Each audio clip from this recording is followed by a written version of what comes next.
think you told her to stop. You warned her. You're gonna push me too far. She's gonna push you too far. I was going to kill for her. You've seen his previous explosive interrogation with the police. Kiss my ass. I'm going back to the holding cell. We're done. Now, Joseph Porter sits down with the FBI and they begin to unfold the why of the case. But first, let's recap what happened on that horrible night in January. In the early hours of January 4th, 2018, 27-year-old Cristina Prodan was killed inside her Edina, Minnesota apartment. Her body was transported to a shipping yard and burnt. Her boyfriend, Joseph Porter, was pulled over that evening in Greene County, Missouri for expired tags. He had multiple burns on his face and body. His arrest uncovered one of the most disturbing disposal cases in recent Midwest history. This is the interrogation of Joseph Porter. Joe, I'm Blake Hossiter. I'm with the FBI out of Minneapolis. I'm Joel Moore with the Edina Police Department in Minnesota. So she kind of started pushing you right away. Sort of testing your boundaries. Yeah, I mean, when I first got there, everything was great. I mean, it was just like the two kids, the boy and the girl, Hansel and Gretel. Mm-hmm. It was just like that. You walk up on something beautiful and you go for it. Right. Then you find out it's not that fucking pretty inside. You know, it just took me a month or 2 months. I'm not real good with dates and shit. Yeah, I mean... But, you know, and I was not going there to have sex with her. I was going over there to get to know her in person and shit like that. And I told her, hey, look, I'm going to sleep in my truck with my dog. And she didn't want me doing that. And I didn't want my dog sleeping out there by himself. But I wanted to bring him inside, but the place doesn't allow pets. Right. You know, and it fucking hurt because I knew I was in a situation where, hey, I got a truck that doesn't run. I can only push it from that parking spot to that parking spot to make it look like it runs. My dog can't live in that fucking little bitty ass camper shell. That's inhumane. I can't live in that shit. It's gonna get cold fucking soon from what I hear. It's animal cruelty. I can't get her in trouble and get her condo fucked off. I got no other choice but to get rid of my dog. Yeah. Probably the second or third day I was there, I fucking cried. Fucking months afterwards, I would actually sit on the edge of her bed and I would cry and I'd say, I miss my fucking dog, I miss my boy. And I still miss my fucking boy. You know, what hurts me the most about him is my mom tried making me get rid of him. She made me tie him up to the fucking veterinary clinic down the road in the back of it. I fucking go back to her place and I'll probably sit down for 10 minutes. I'm crying. I look at my mom like, I can't fucking do this shit. Fuck this. Here's the deal. My dog is part of me. Mm-hmm. That's my boy. That's my kid. That's my son. He's my familiar. He's my fucking... He's mine. I can't do this to him. And I can't do this to myself. So every day I'll vacuum and I'll sweep. I'll clean up his shit out in the fucking yard so you don't get in no trouble. So I went back there against my mother's wishes and I got my dog back. And I fought like hell to keep my fucking dog. Landlord and everything. But you gave him up for Cristina. Yeah. And I didn't want to. But it was the only thing that I could actually do. I had a truck that didn't run. Can't do anything with a truck that don't run. And I couldn't figure out how to get it running. My dog can't live in that truck. I'm 1,000 miles from home. My family can't afford a fucking bus ticket to bring me back down there. I got all my property in that truck. Mm-hmm. Not all of it. Some of it. Most of it. It put me in a tight spot. So I had to fucking get rid of my dog. And I wasn't happy about it. Well, I mean, what I've heard so far, and we've talked a lot about your past life and your life with Cristina. I mean, you're the kind of guy that sells the shirt off your back to help the people that you love. Yeah. I mean, you don't ask nothing from them. The day I went to court, mm-hmm. When was it? Was it the 17th?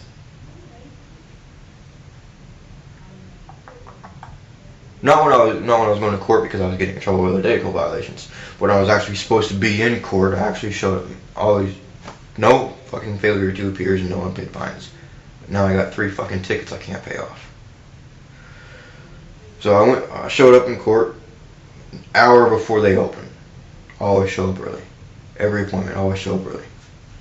And there was this heavyset guy standing by the front door, and it was fucking cold, and I think it was December 17th. It's fucking cold. I'm sitting in my car, and I got the heat going, I'm smoking cigarette butts. You know, I don't have any money, can't afford cigarettes, some ashtrays. I see this guy, and he's shaking, and I go up to the door and see what time they're going to open. I think it was like 8:30 or 9 or some shit. I don't remember. And I'm just planning on walking past this guy, but I see him shaking so bad. He's just standing there in the same spot that he's been standing there in an hour. So I stop and I'm like, hey man, it's cold out here. You want to sit in my car where I got the heater on? He's like, yeah, absolutely man. He's like, thank you. I'm like, it's no problem man. I just got one rule. Don't touch my radio. That's it. Just don't touch my radio. So he climbs in there and we're talking. He actually lived in one of the places that I lived. You know, it was Janesville, Wisconsin. I don't live there long, just my mother was trying to get back with her ex-husband and shit like that. So we communicated, we talked, and we were in the same kind of things, building shit, and he was in kind of the same situation. You know, he was younger, he had a Denko, and he was homeless but living with a friend who was a veteran, so we talked about veterans and military. And we got off. You know, twice my age maybe. And we're smoking, and all I have is fucking menthols left, and I don't fucking like menthols, and he's got some butts of his regular cigarettes. He's about to light one up, and I'm like, hey, whoa. You smoke menthol? He's like, yeah, I prefer menthols. I'm like, I prefer regulars. Give me that butt for one of these ones. He's like, alright. So I smoked that, and he smoked. So we're just talking. And then I tell Cristina about the guy. I'm like, you can't judge a book by its cover, Cristina. This guy, he doesn't look like much, but he's a fucking great guy. As a matter of fact, I'm gonna go get him so you can talk to him. And I'm gonna tell you everything I know about him. And then he's gonna tell you everything he knows about me. So he told her that generally, my first impression, this guy's a good fucking guy. You know, I ended up taking, after I told him, when court's done and over with, if you get done before me, you just sit out here and wait. I'll take you where you need to go. It's too cold to be out there fucking walking, man. Mm-hmm. He's like, no, man, it's no problem. I'm like, no, I'm serious. You know, I only ask you to do one thing in return. He's like, what? And I'm like, pay it forward to the next person who needs help. I'm like, okay. So. Joe, when did you tell Richard what happened?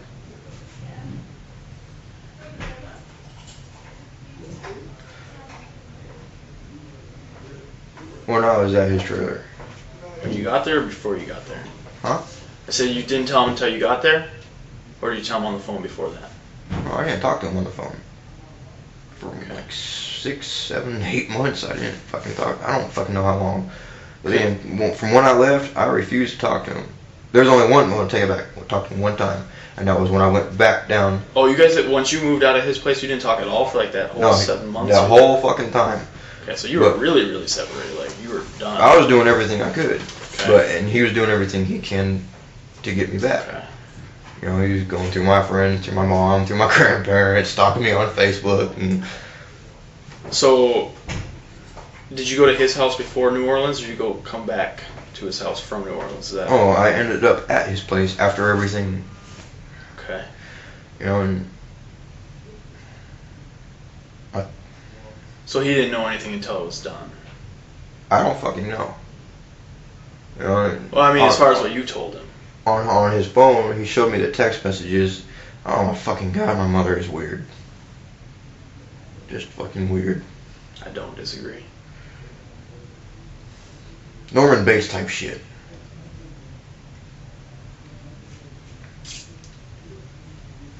Anyway, I was reading the text messages that they were having and just churning my stomach. Mm-hmm. I've read them. And she's even sent the same fucking message, the same kind of shit to Cristina. You know, I can eat pussy better than Joey can. Come on, Mom. I told Christina, hey, look, you can be friends with my mom all you want, but there's a reason why I only talk to her at certain times and we don't have a relationship. There's a reason why her mother has no relationship. There's a reason why her father doesn't talk to her very much. There's a reason why my mother's been alone for 5 fucking years. She's like, I keep hearing that, but I don't fucking understand it. And I'm like, well, you're gonna fucking learn eventually.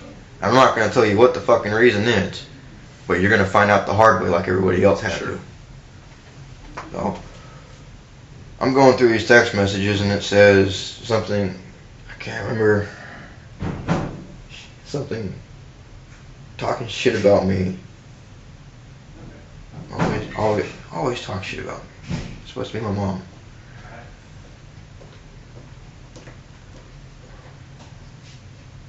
If you see Joey, call the cops, or if you see Joey, run, something like that. I don't fucking remember. And Christina's missing. Remember those text messages? So I know he knows. I know he knew that Prior to you getting there? Yeah, that much. Sure. So you had... No, I'm sorry, I really have to fucking pee. Okay, we can figure that out.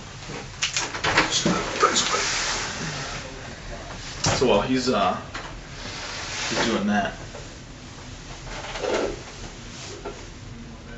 you got stopped in Minnesota. I got stopped in Minnesota before I left. A week or so before I left. And I knew that son of a bitch was waiting on me in the fucking parking lot. Yeah. He was just waiting for me to... I knew it. He was waiting for me to get in my car, start it up, and drive so he can stop me and pull me over. I fucking knew it. I fucking had that feeling. He pulled up out of nowhere. So you got stopped in Lakeville, and you got stopped again in Missouri? Lakeville. Or, I mean, Minnesota. You good? Yeah.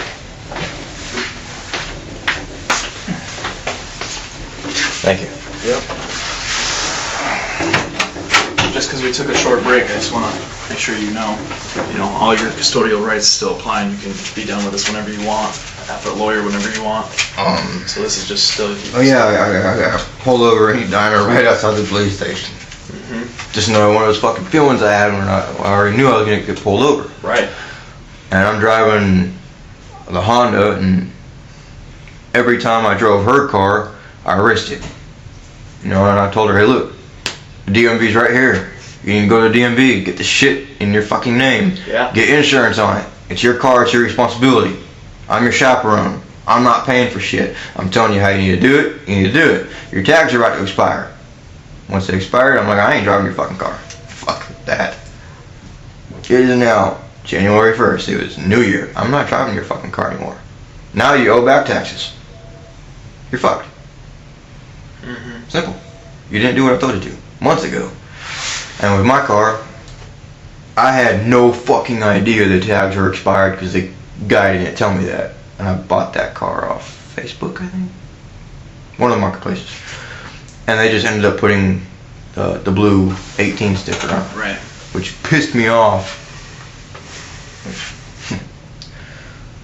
But you got That stopped. bullshit. You got stopped And 3 times. Yeah, I got stopped in Minnesota, Missouri, Missouri, and then down here.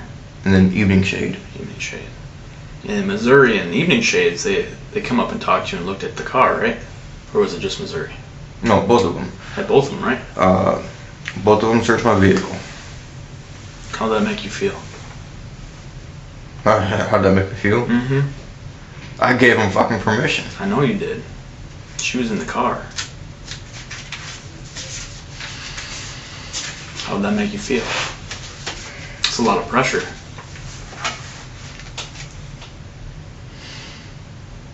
It's a lot of pressure having her in that suitcase.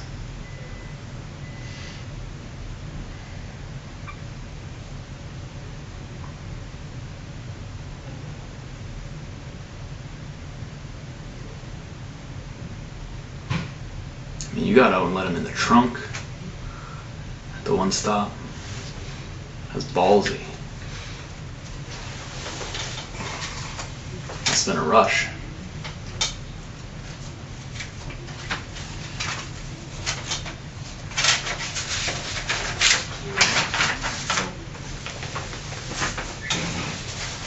Which one was it? The red one or the black one?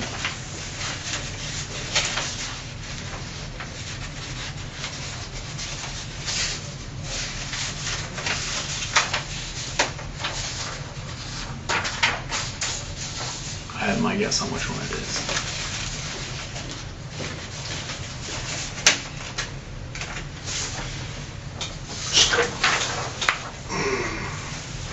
That's just you going in the trunk. Or you sitting in this front passenger seat. You did have long hair.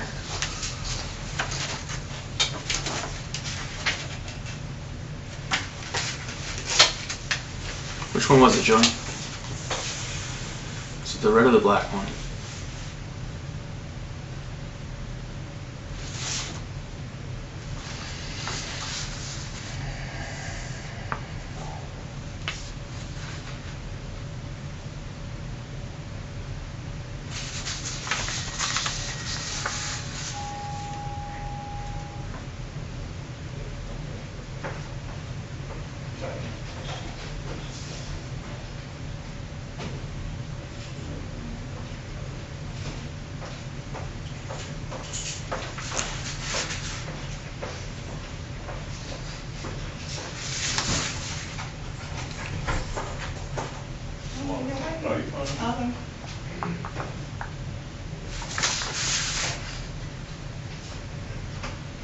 That's the state trooper.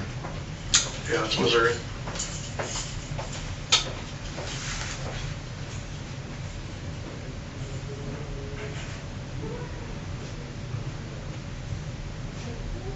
What are you trying to figure out? You look confused.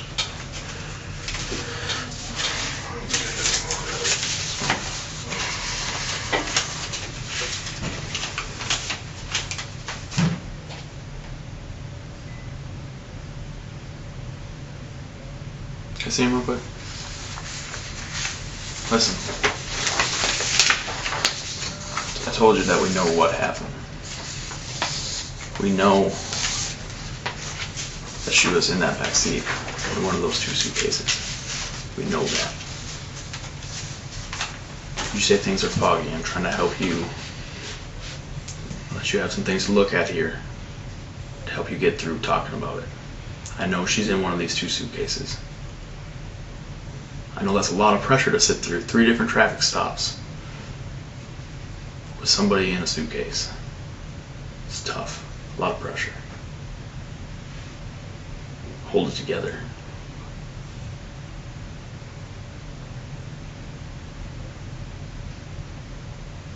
Was she in that big black one?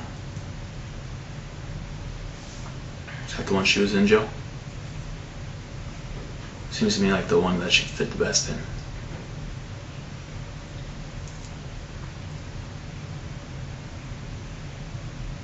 Listen, Joe, we already know she's there. We've got pieces of the suitcase with the body. So I know the answer that she's in one of these 2 suitcases. I'm just trying to help put the last little pieces together.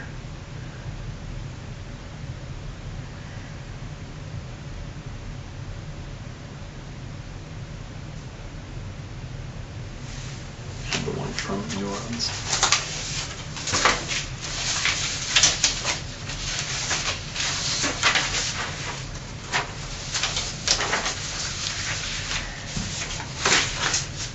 Right here, Joe. See that right here? Look at it. Look at this, Joe. Right here, that's a sliding rail from the handle from the suitcase. It's hard to look at. But all this didn't happen because you're some sort of animal. This all happened because of the way you were pushed and the way you were treated. How she wouldn't listen when you told her to stop. You warned her. You gave her the chances to back away. You tried to leave. You tried to get help from the cops. This is not because you were out looking to beat somebody. This isn't because you get off on choking somebody.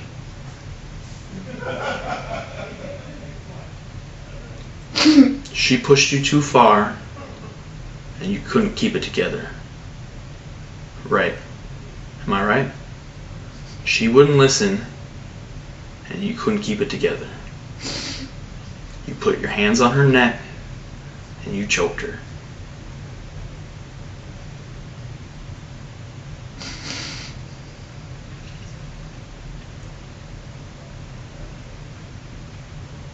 You warned her, you told her to stop. You tried to leave. It's not your fault. It's not your fault, Joe.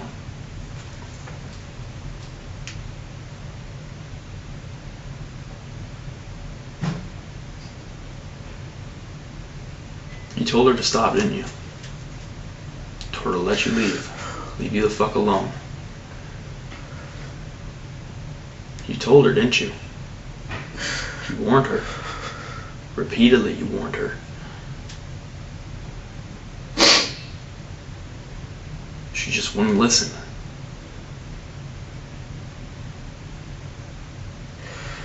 She just wouldn't listen. And she started putting her hands on you. She started pushing you, grabbing you by your hair, disrespecting you.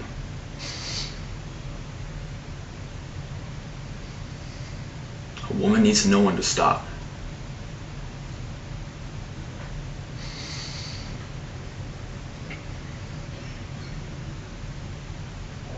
There's only so far you can push a man.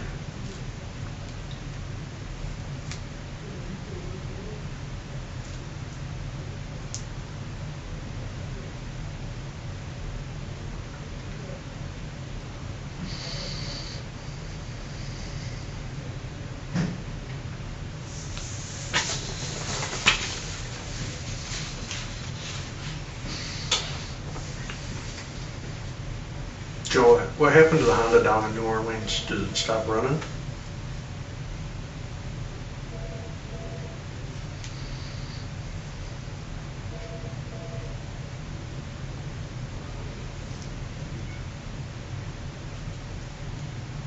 Joe, we're there. We're there. Just take that last little step here. Which suitcase was she in? We don't have to talk about the apartment right now.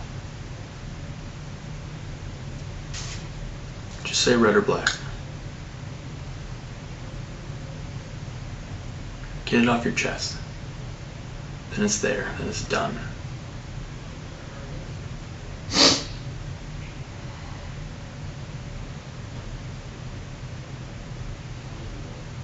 You gave up everything for her. You came up here, your truck broke down. You're stuck. You gave away your dog, something that you loved. You gave up all your money for her, so she could feed her addiction, her purses, while she pissed away all her money. She wants you to take she wants you to take her out to $60 dinners. But she can't even afford to buy her own food. One minute she loves you, and the next minute she's kicking you out. She's putting her hands on you when you tell her to knock it off. There's only so far a person can get pushed. Hey, Swag! There's only so far you can get pushed, Joe.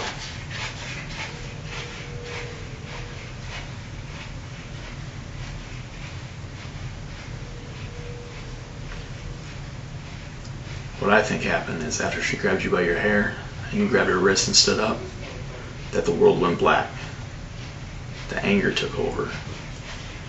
And you grabbed her, maybe harder than you thought you were meant to grab her, but she grabbed her and I think you choked her. I think you choked her in the bedroom. And you choked her. And you couldn't stop because you were mad. You just couldn't stop. You couldn't pull back anymore. It was too late. The anger took over. And you choked her. And then when you finally let go, there was no more life left. And you panicked. And you panicked and you did the next thing you could figure out to do. And she already had the suitcases out. And so you took the biggest suitcase and you emptied it out. And you put her in it. And you panicked. And you kept panicking. And you jumped in that car. and you started making your plan and making your trip. That's what I think happened, Joe. Is that what happened? I think it was because of the anger, because she pushed you too far and you couldn't stop it. It's too late when she pushed you that far.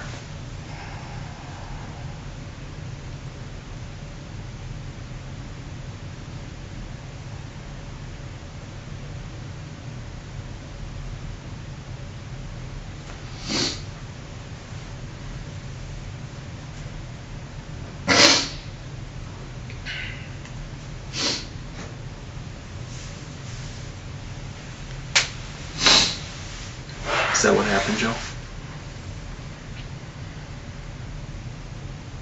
Joe?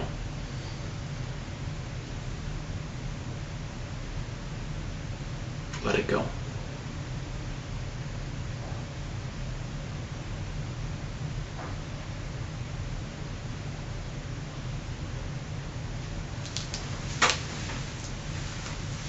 Was it the red one or the blue one?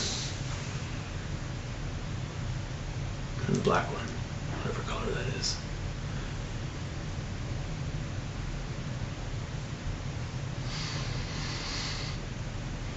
Which one is she in?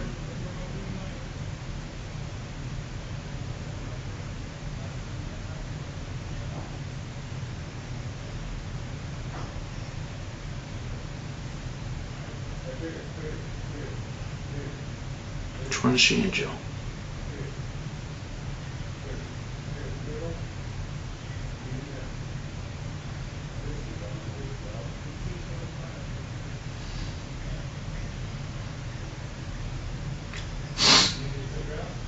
Joe, I've already done the hard part. I've told the story.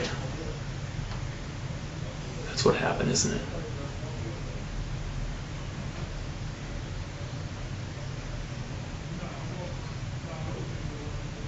So what happened?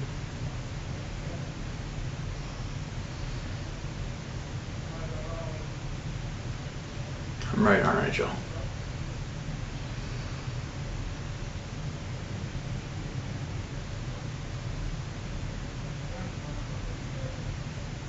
Joe. That's what happened, isn't it?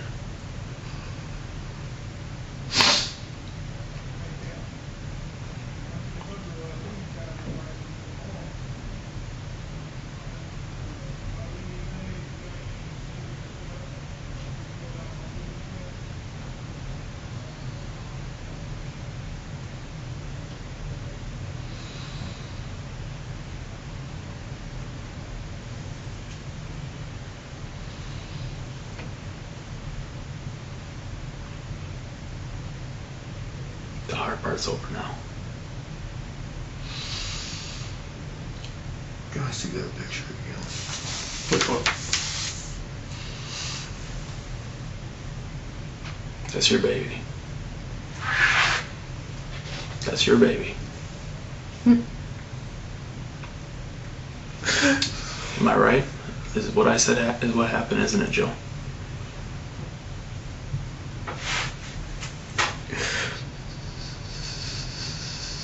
It's hard to look at.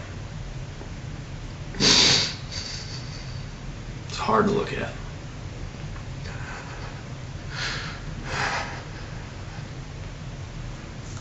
Right there's a piece of the suitcase handle, Joe. We know what happened. I just told you what happened, Joe.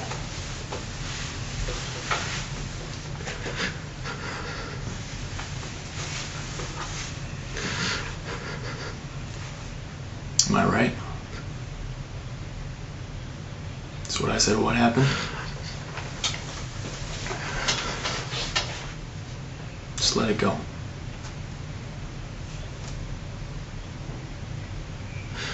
Just let it go.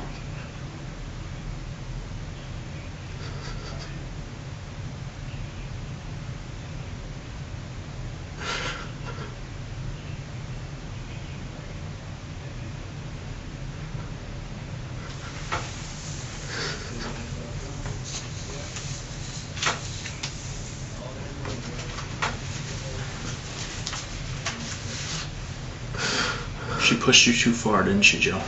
You told her to stop.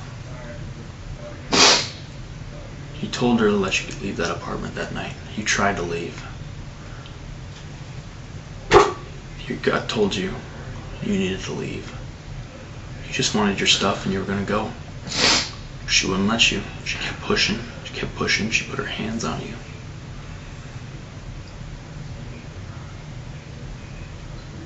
She didn't take care of you the way you wanted, the way you needed. You did everything for her.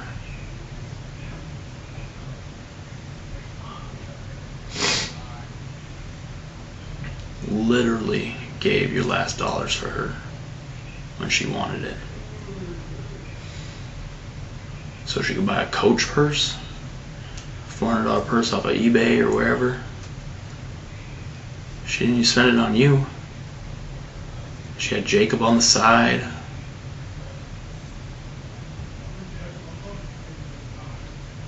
Disrespecting you. Calling the cops on you. All you wanted to do that night is get taken care of. You were sick.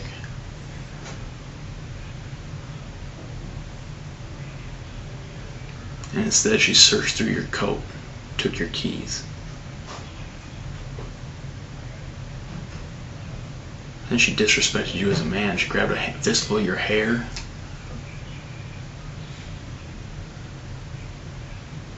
There's only so much a man can take.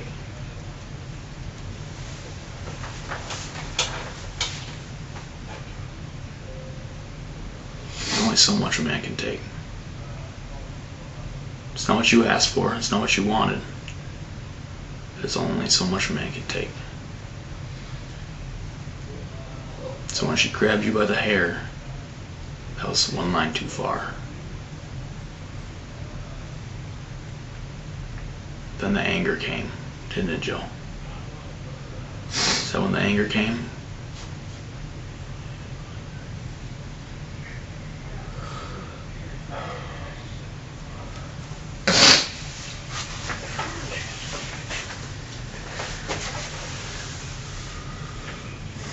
I can tell by your reaction what I'm saying is right.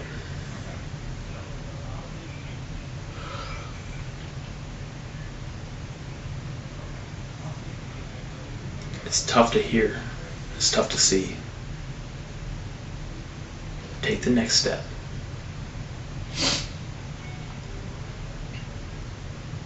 Be a man and own what you did.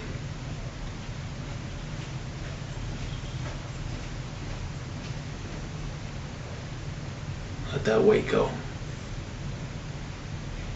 I know it's gotta be sitting heavy on you. Hard to sleep, hard to eat, hard to breathe.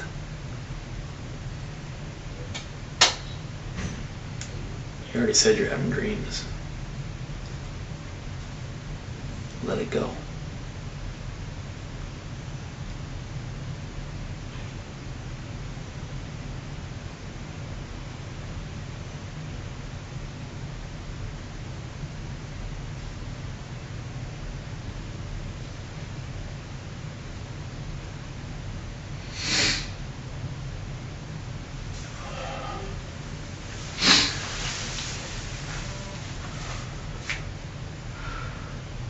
Can I ask you a question?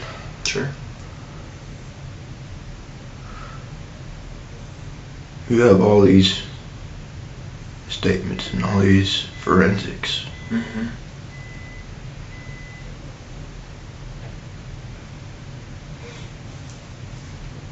Why are you trying so hard to get me to say something? Because I'm an honest person, Joe. I told you when you walked in here, I want to know why. I know what happened. I do. I know what happened.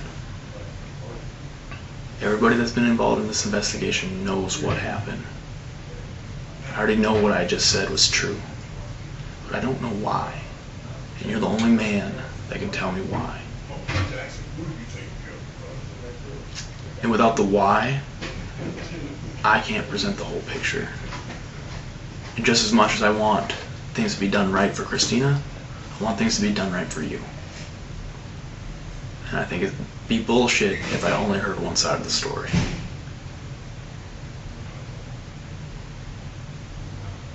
That's my job, to get both sides of the story. I'm not going to paint somebody as a monster if they're not a monster.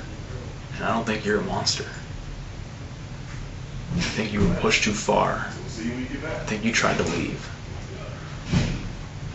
I think you told her to stop. You warned her, you're gonna push me too far. She's gonna push you too far. Don't touch me. Don't touch me, Cristina. Get the fuck away from me, Cristina. Don't you follow me, Cristina.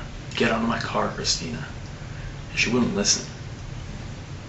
After all the shit you did for her, give up your dog, move to Minnesota where it's freaking 30 below, live in a grease shed so you could stay close to her, sneak over violating the Danko, putting you at jeopardy to go into jail, spending your last dollars to fix her cars, to buy her fancy meals, spending hours cooking for her.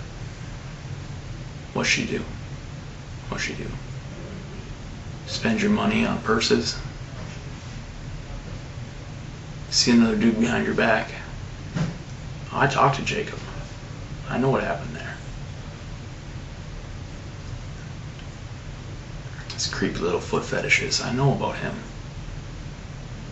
I know all about him. What the fuck? I know all about him, just like I know all about you. What are my fetishes? That's not important right now. What's important is what happened. Just like I knew about the music you like and the Dr. Pepper and the Twinkies. I know who I'm talking to before I talk to him.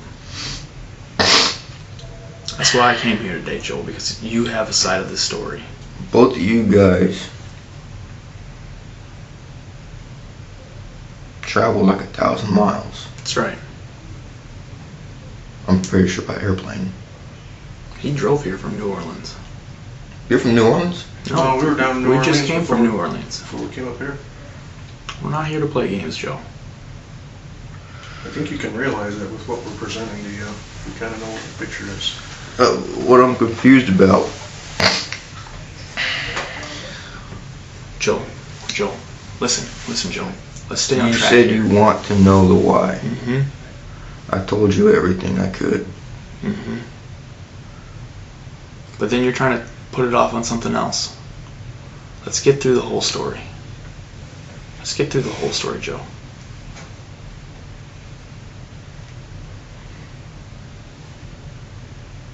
And like I said, you have all these statements and all these forensics, but you want me to say something.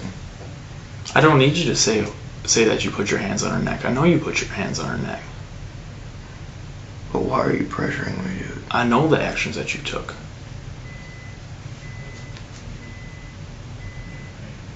But every step was a decision.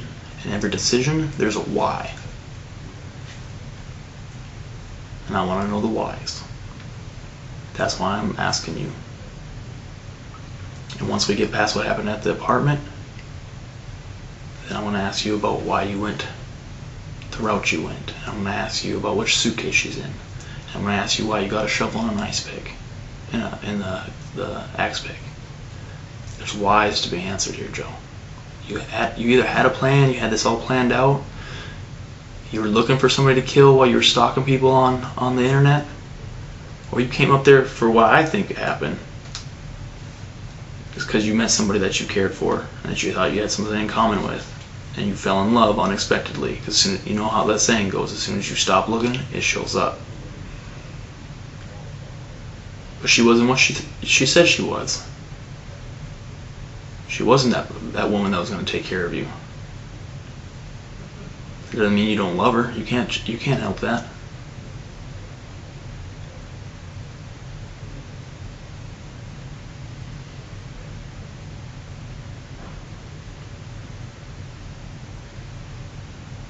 I mean, that's really what it is, right? You're either another one of those Craigslist murderers, or you're an actual decent guy who was trying to take care of the woman he loved.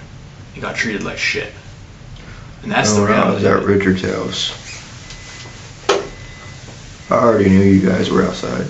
Mm-hmm. Long before you guys even got in your positions. Mm-hmm. I had no sleep that night. Because I knew it was going to happen. I felt it and I seen it. Mm-hmm. And as soon as I heard everybody opening, fucking You don't come up on somebody's house slamming the fucking doors of vehicles. That's just stupid. And when there's 20 fucking doors slamming, it's dead giveaway. Yep. But I already felt what was gonna happen that day, not that night. When I heard that cop knock on that door, man, I was scared. But even more important, I was fucking relieved. We hear that a lot, to be honest with you. It wasn't because I was running.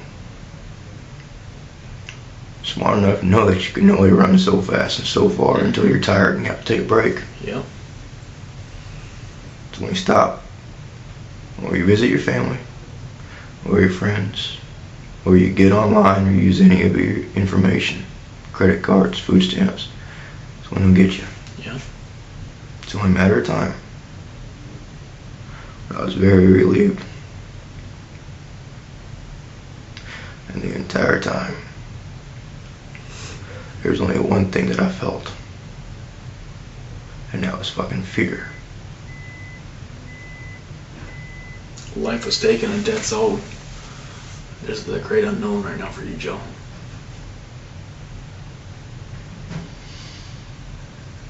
I know what's gonna happen.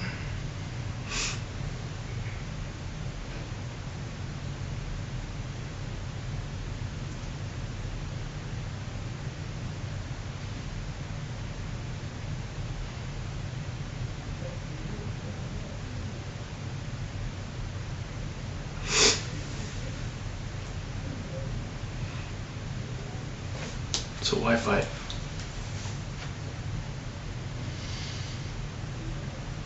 Why not go out like a man? Own what you did.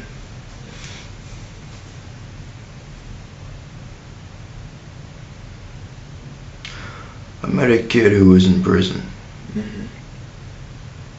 He was 18 years old. And he got sentenced to 50 fucking years. Because he made a simple fucking mistake. Yeah, it was sick. It wasn't anything like that. But he ended up pretty much a toddler. He put his dick inside the toddler's mouth. I didn't like hearing that from him.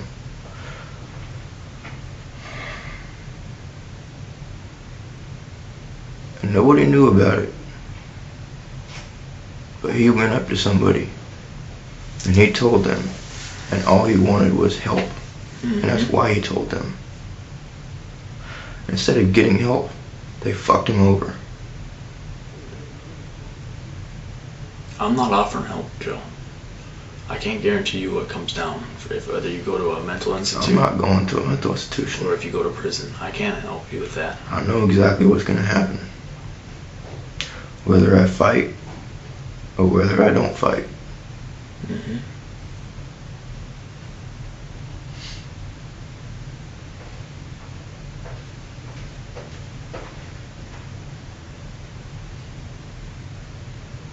The outcome's going to be the same.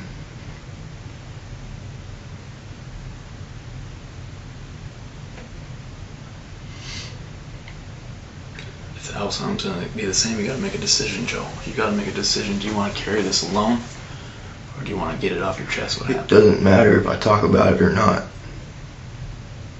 Well, it does matter. It's still going to be there when I sleep. It's there with me every fucking minute of the day. You are not the first guy I've talked to in this position, Joe.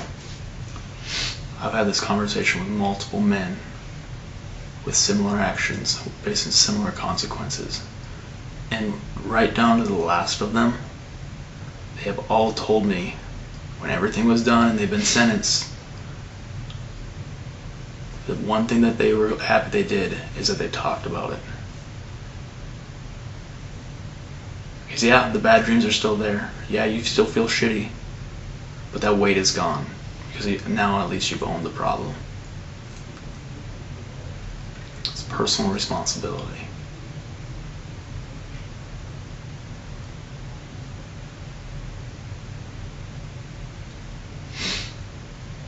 You can never take back what's happened. You gotta live with that the rest of your life. I know. Seeing the light go out in her eyes. You're never gonna unsee that.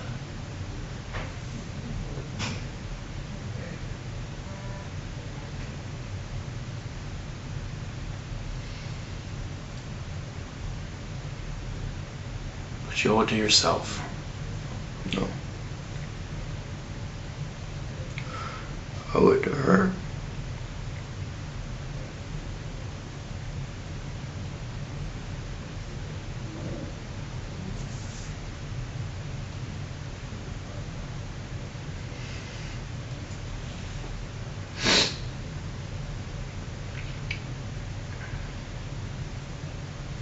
See your pictures.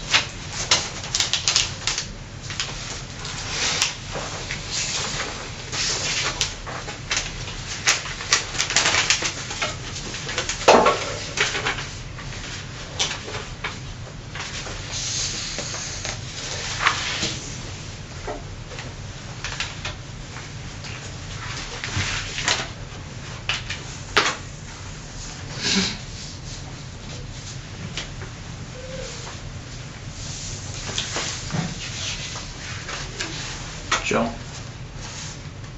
what'd you do to Cristina?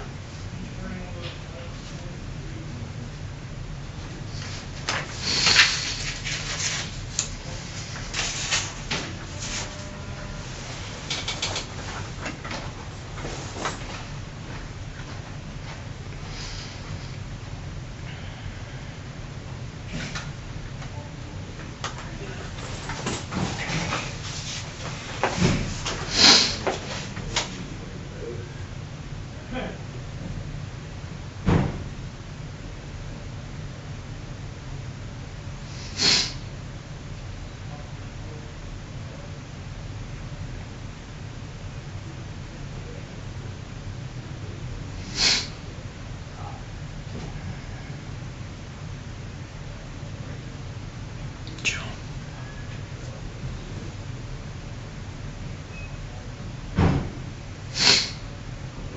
How did this happen?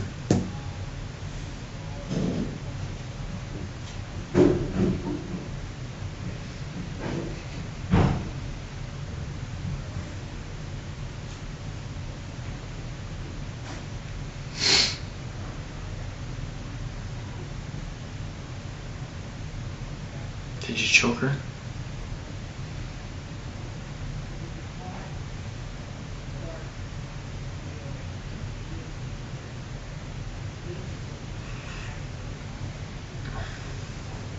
Was it planned?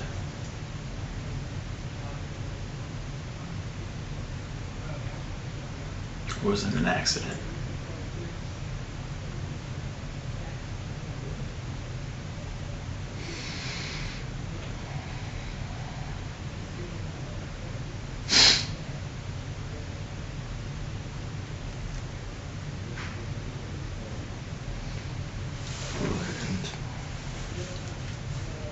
What's that?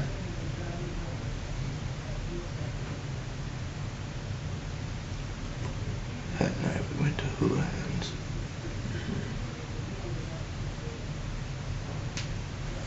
Was it an accident, Joe?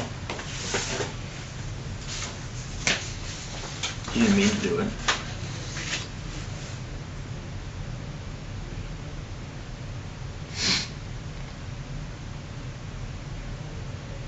It's not how you wanted the night to end.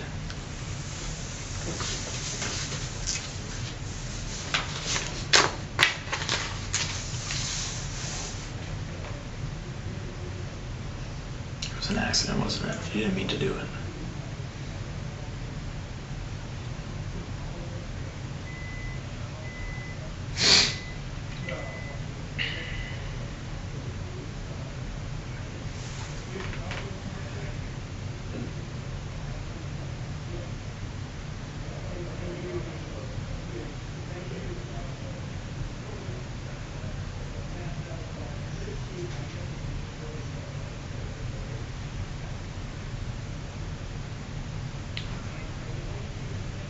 I appreciate you guys coming down here and talking to me.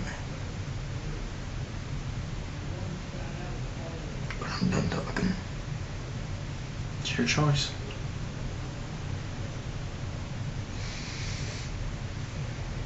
We can be done.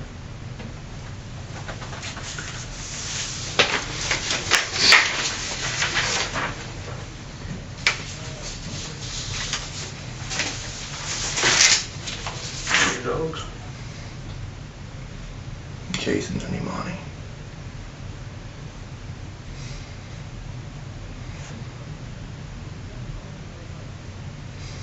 But you're missing 2 dogs. What's that? You're missing 2 other dogs. Well, I was mostly just trying to capture Jason. I mean, I know you care for him.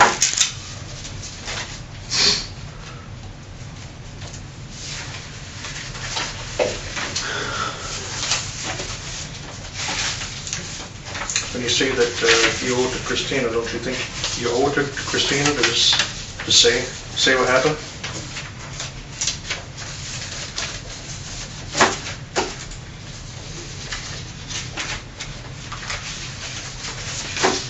One minute she loves you, the next minute she's calling the cops in, and then next day she wants you back. I mean, it's a very volatile relationship, but you loved her, I think she loved you.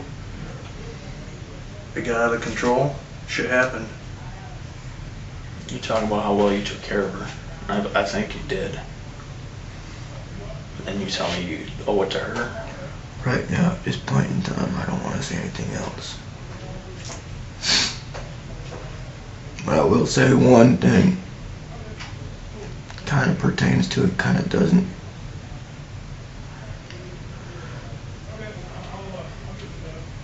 Doesn't matter what I say now or what I don't say now. It's going to come out, but now it's just not the time. Well, here's one thing. I'll just little food for thought. If she died in Minnesota, which I think she did. I think you and I both know she died in Minnesota. That's a state charge. That's like a 20. Crossing state lines is federal. Let me finish and I will explain. If it happened in Minnesota, where you killed her, and we both know you did, it's a state murder charge. It's 25 years. You're what, 25, 26, 27, somewhere in there? Mm-hmm. It's a 50-year-old man walking out. The state has parole. And I'm not saying that's what you get, but that's how the state works. Federal. A federal is federal kidnapping. Class Y felony, which is capital murder, which is either death row or life without. Mm-hmm. So what matters where it happened. And I would much rather sit my ass in a cell for 10 years waiting for the needle than die an old man in prison or come out an old man in prison. Well, either way, telling us what happens gets you there faster. Those are your choices to make. You want to roll the dice like that, telling us what happens gets you there faster.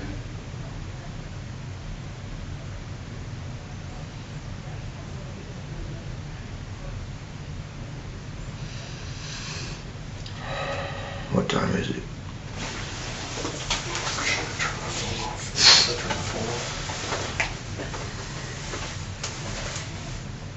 11:49. Don't worry about food. I'll get you food.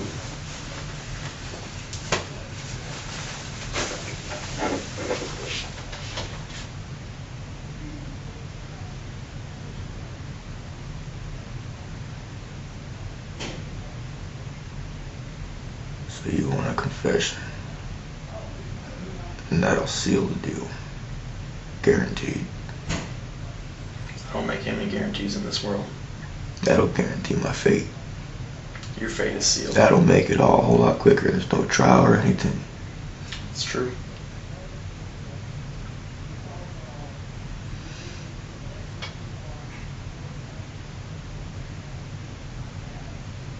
You want me to do that? I don't want you to do anything. I want you to make a decision on your own as a man, how you want your life to go. You know the saying, nothing is free in the world. I only want 2 things. Not no fucking Happy Meal, not no fucking deal where it's 10 years. All I want is simple.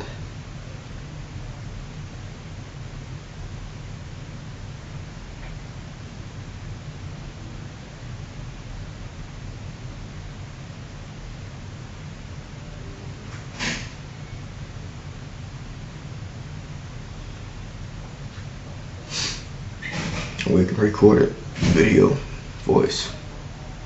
I don't feel like writing because it's a lot to write.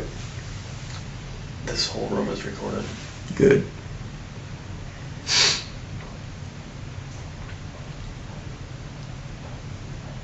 I just want those pictures.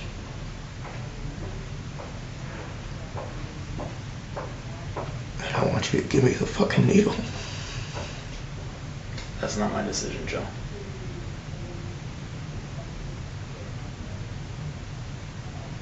You understand we can't make you any promises. Talk to me.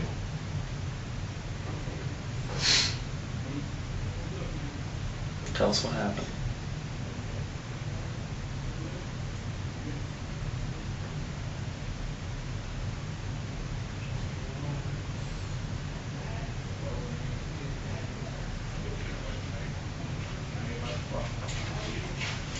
Anything solved yet? Anything solved yet? Next week. Next week. Will it be solved?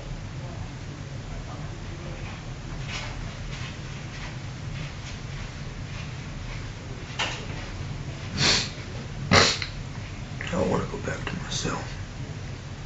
Okay, we can do that.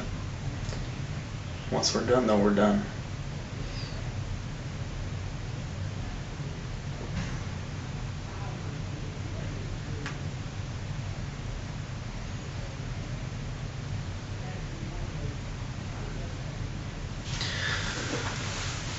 Just all talk, huh? Like I said, it's gonna come out.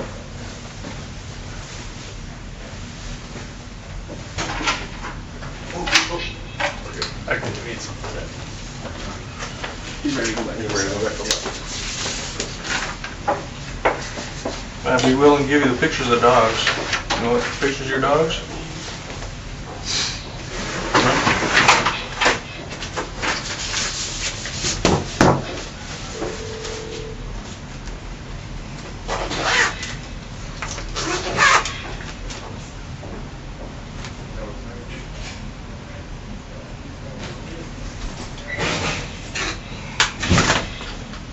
Nice catch.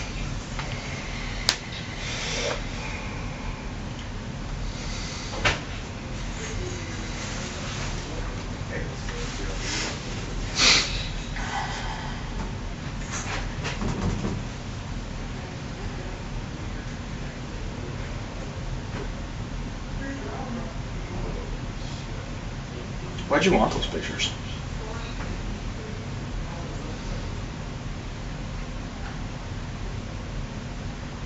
I don't think you'd understand. Explain it to me then.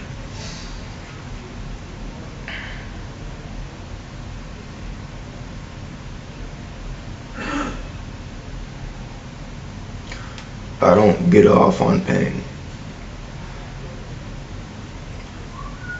But I do things that either hurt me physically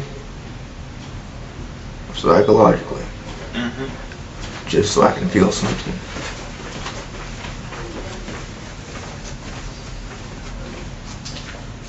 You think looking at her every day?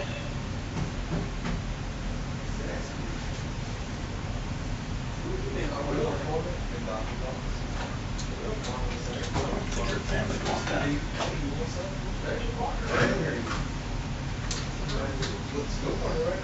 I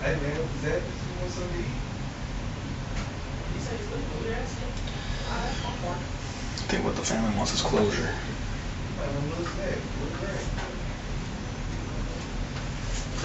I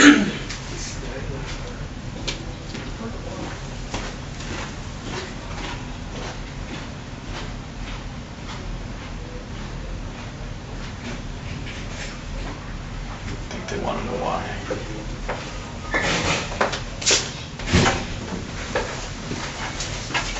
Short family are closed, so Yeah, reach it off. Bring it up. They're on lockdown, so it's gonna be a minute. So we're just chilling here.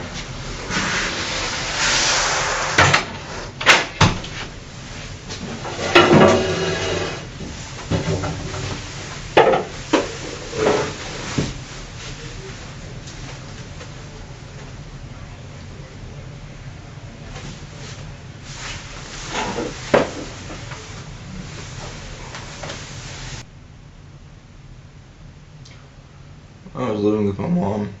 Mm-hmm. There's a guy named Mike Zeiger Okay. out of Ash Flat. He's the chief of the drug task force. Well, me and my mom totally fucking forgot about the restraining order she had on me years back. Jason was in the rearview mirror of the car and I couldn't see behind me, and I ended up backing into one of those steel posts in front of a diesel pump. Didn't go very fast, maybe 3 miles an hour. About the same speed as somebody walking. But my mother's health is so bad, it ended up hurting her neck and her back so bad, she had to go to the ER. Well, we forgot about the restraining order and I ended up in jail. But the cop that took me there was nice enough to take me home first so I can drop Jason off. When I got there, we got into a conversation. And he gave me the name Mike Zeigler. Zeigler. Told me to talk to him because I was looking for a job. Couldn't be a cop. Mm-hmm. Couldn't do anything like that. But I could be an informer. Yep. And I know all about drugs. I don't know what the fucking prices they go for and the weights and shit, but I know about using them. Mm-hmm. And I know how to fucking look for people that use them. That's simple. That's easy. And that's fun. That's something that me and Cristina did. I'd take her out and I'd tell her what each person was pushing. If somebody was a seller or a buyer, what they used.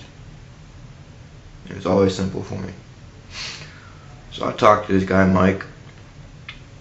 He asked me why I wanted to do it. And I told him several reasons. One, I need the money. Two, I'm tired of my mother and one of my neighbors complaining about all the drugs being pushed in the apartments. That shit's coming down from fucking Florida. And if it's coming from Florida, it's coming from 80 miles away over the ocean. Cuba or some shit. Yeah. This guy goes down to fucking Florida twice a month, picks up shit, comes back, sells it everywhere. Good money. I told him I wanted it for the money. I wanted to clean out the apartments. I was tired of doing stupid shit and fucking my life up. And I wanted to make a change and do something that I could be proud of. He told me to give him my number and he would call back after the weekend was over. He never called back. That was something I was really looking forward to. Kind of reminded me of the movie with Leonardo DiCaprio, Anthony Walken, and Tom Hanks. Catch Me If You Can. Oh, yeah, yeah. I mean, fucked up so long.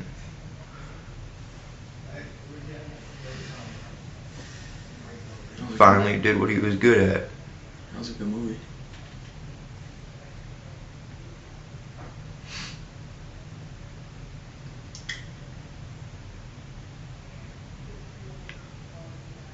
Just got tired of living my life for other people. Everybody. I just want somebody to take care of me for once. And do what I asked. Simple.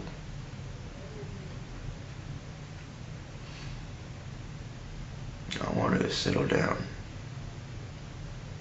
Open a small plumbing business or shady tree mechanic, doesn't matter. Something I can do part-time just for fun. Mm-hmm. I wanted to make myself proud. I wanted to do something for myself. Not for anybody else. I didn't want to make anybody else proud because nobody else was actually proud over the shit that I'd done. Sure, they might have smiled and said thank you, but that's it. Right.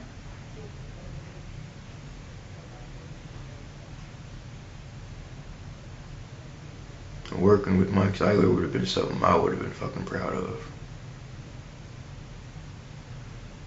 And he said it was dangerous, and I told him I don't give a damn. We all gotta die someday.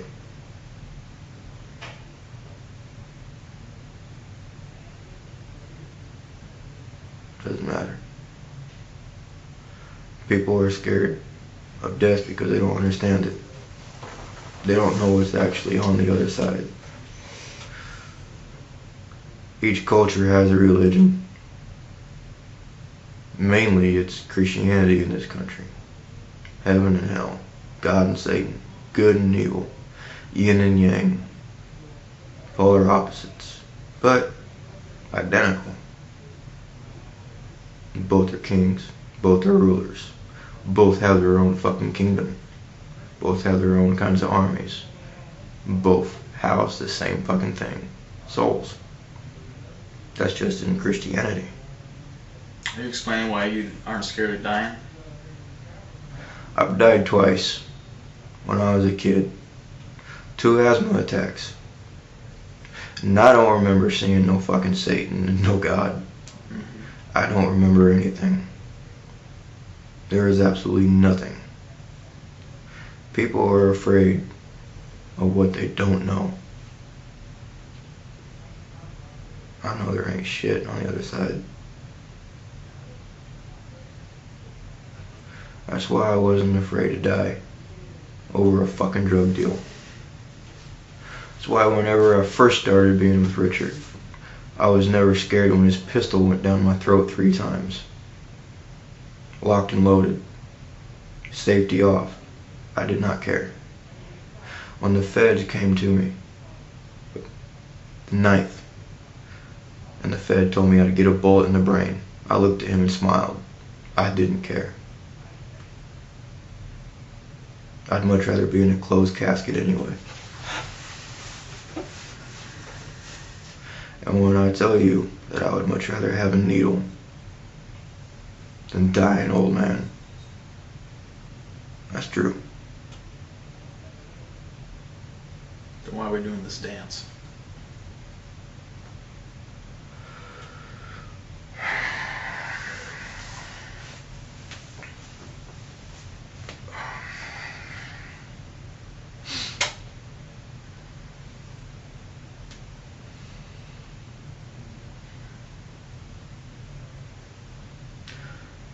Because there's things that I want to know and there's questions that I have that you're not going to answer.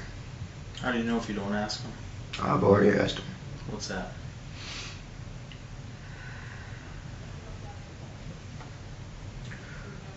Okay, say it again for the 3rd time. You have all these statements from other people. And you have all these forensics. Evidence or whatever it's called. You said you wanted to know the why. I told you the why. You haven't even told me you did it yet, though, so why does it matter until we have that? It's closure for the families, closure for the people in the Let me tell you something. Livia never once had an ounce of respect for me or anybody else, including her daughter. I'm not saying you owe Olivia anything. Her grandmother. I loved her grandmother. She was fucking cool. Couldn't understand her. Several strokes and speaks Bulgarian. But I can understand enough of her gestures to have a conversation with her. You asked why I was here and asking the questions and why I want you to tell me what happened. I'm telling you why. I can't help that you don't like the reasons why I'm here. Well, for her family getting closure, let me put it this way.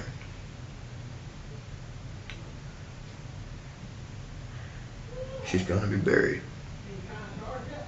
They have her body. And I'm in jail. That's closure enough. For you.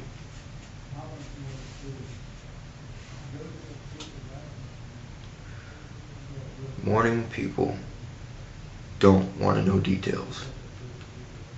It's too hard for them. All they want to know is what they fucking see. The big facts. I'm in jail. They have a body. You asked a question, I answered it. Like I said, I can't make you like or agree with my answer. Because I don't understand your answer. Why do you need a confession from me if you have all this other shit? I don't need a confession for you. Then why? Because my job is to be thorough, and I'm good at my job.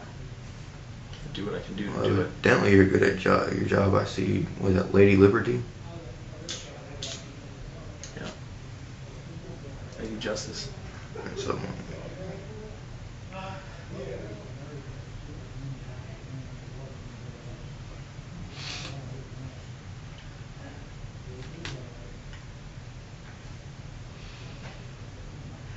Her job is just to get as much of the picture as we can get. I know what your job is.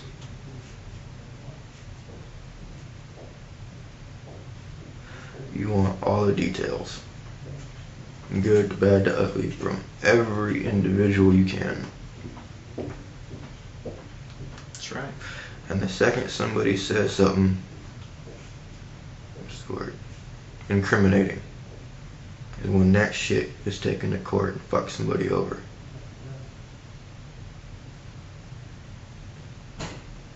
I'm going to take what you tell me to the prosecutors, regardless good, bad, or ugly. I know. The recording that's happening right now, it's going regardless. I know that. Just another piece of the pie. I could have walked in here today, and you could have told me a reason why it wasn't you. And it would be my job to prove that it wasn't you.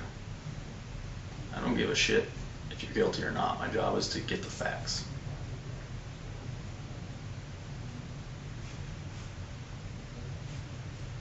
The evidence points to you.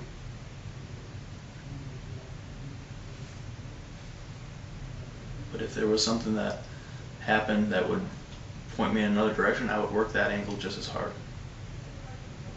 So that's my job. I have no personal bias in any of it. I appreciate that. No offense, but you kind of creep me out. You haven't said anything.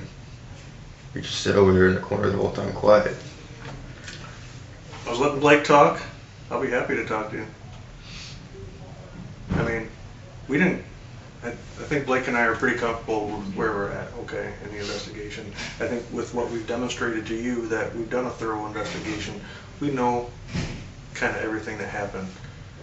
You know, I knew before you told us. I knew you went to Walmart up in Buffalo. I knew you went out to the grease shed. I can tell you about the approximate time you got back to Christina's place. I can tell you about the approximate time you left Christina's place. I can tell you went down 494 and down Highway 77. I can tell that you went all the way down 35 through Iowa. Okay? I can sit here and tell you a lot of stuff. Okay? I'm going to say one thing. Don't either one of you ever touch hard alcohol or drugs, because you won't have that kind of fucking memory afterwards. I've been told I've got a pretty good memory. Okay?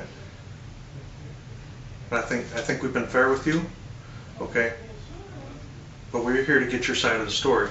Yeah, we can sit here and lay a bunch of pictures out. We can lay evidence out in front of you. Okay? You kind of walked us right up to that edge of what happened that night, you know. But yeah, what?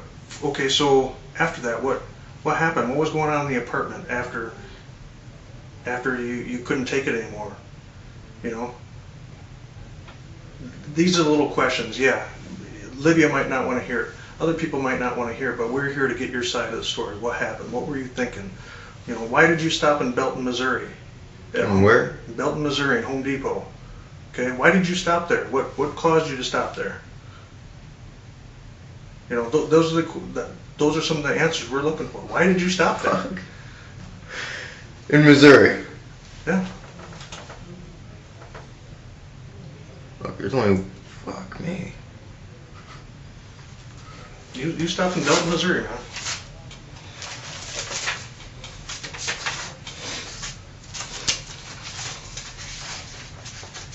Those are the answers we're looking for. Why? What were you thinking at that time? Why New Orleans? Why did you end up in the junkyard? All those little things. Yeah.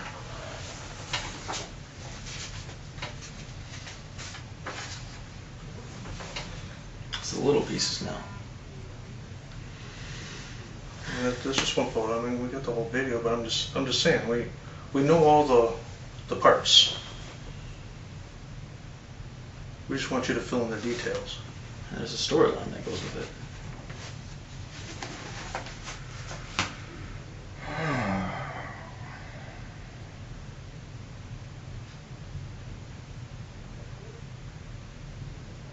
And obviously you panicked after this happened, and we want to know what were you thinking?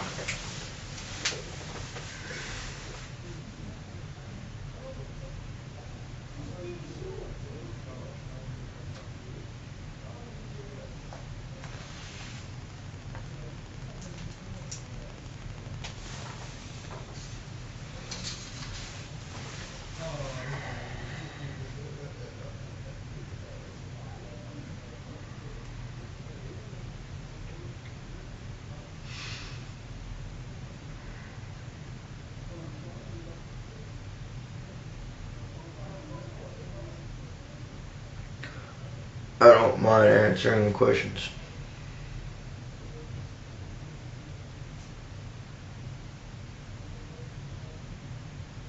But I would like my lawyer with me when I answer them. And that's your option. It's just, it can't happen today, is all. I know. It's not going to happen like this. It'll happen with all the prosecutors and the attorney. I don't know what all the prosecutors is. What's that? I don't know what all the prosecutors is. Well, yeah, there's a lot. I'm just letting you know there's a difference between a proffer. A what? It's called a proffer, where after you're represented, after you've been charged, and you've been appointed an attorney for this specific charge, then we offer a proffer, which there's no reason for us to offer a proffer. I don't know what a proffer is. It's where you get to come in and tell us your story through your attorney. It's just not, wouldn't be something we would typically do in this case. Yeah. It's just a different approach that we offer, but Normally proffers if there's other people involved that you Yeah. can provide information on. where we could cut a break on a sentence or whatever, and it's just, there's no reason to do that. So, not saying it won't happen, that's not my You said decision. there's a lot of prosecutors?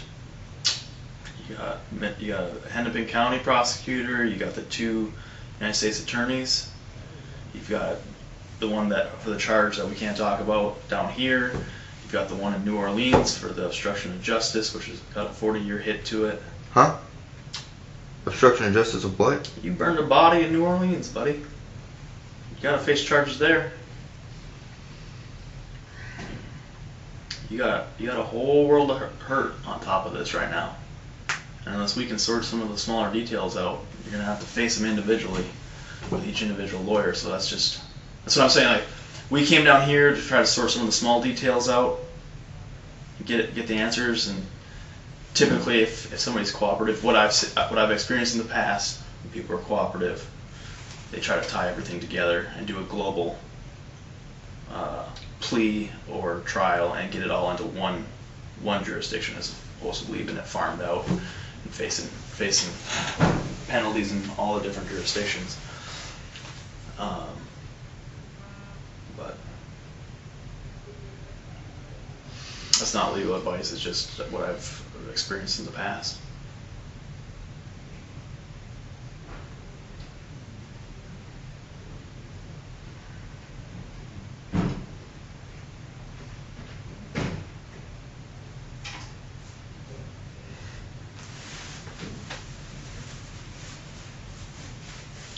So you asked why I'm here asking these questions. I know she was in a suitcase. I don't know if it was the red or black one. I know you took her to New Orleans and burned her body in New Orleans because we got her body there. And we got you on camera in Baton Rouge. But I don't know why you picked that spot in New Orleans. It's a random spot, and as far as I know, you don't have any ties to New Orleans. I don't know why you went there. I'd like to know why. I told you I don't give 2 shits about Louisiana. Right, so I just, dumb luck that you stumbled down there? I don't understand. Those are the things we need to know, or want to know.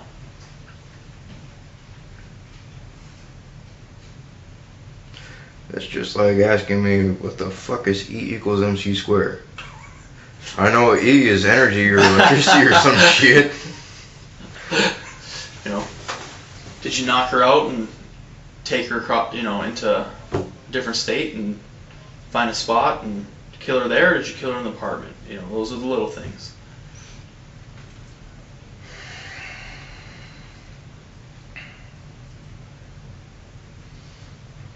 Fucking Louisiana.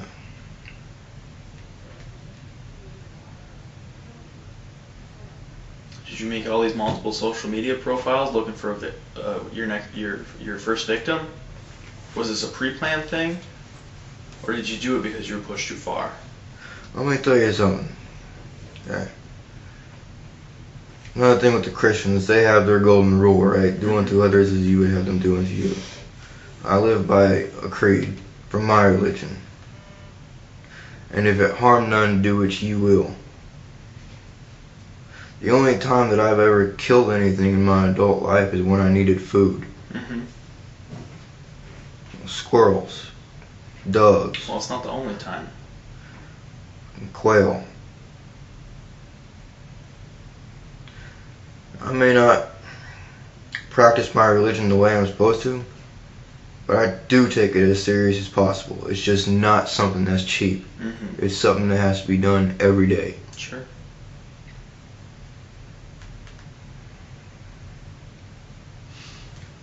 So for something that sinister, no. So it wasn't planned. That's not me.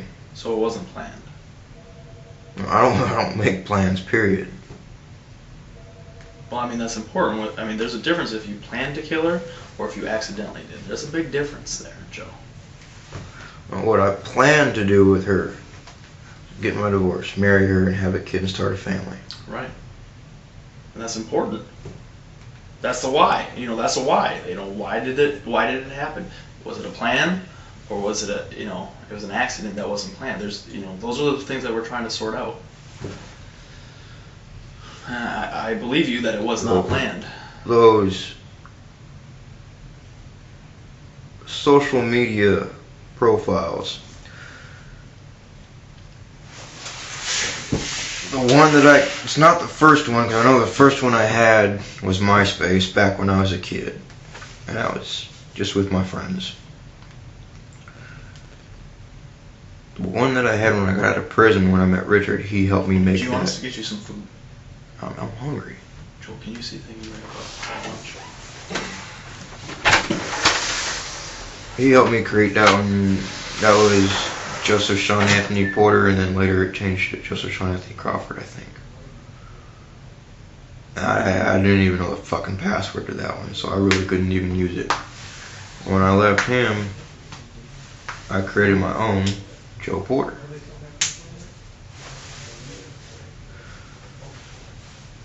I used that one for a long time.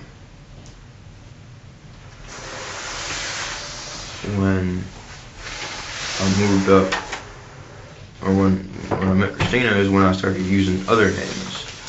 And what, lo and behold, like all the people, they stick to what names are part of them. Jason's my dog, Dickie's a family last name, Jason Dickey. Use that one.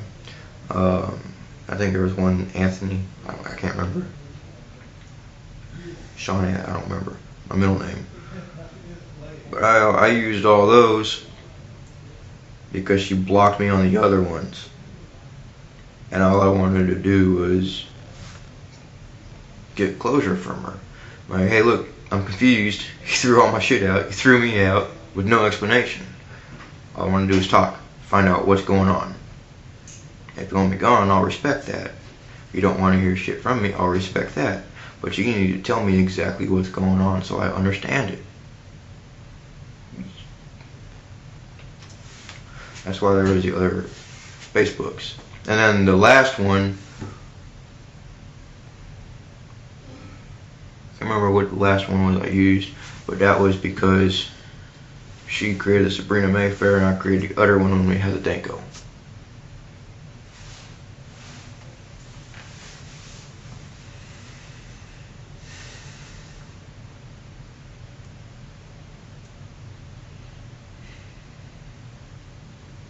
So what was the shovel for? I mean, because you didn't use it, the shovel, not the pick. So what was the shovel and the pick for?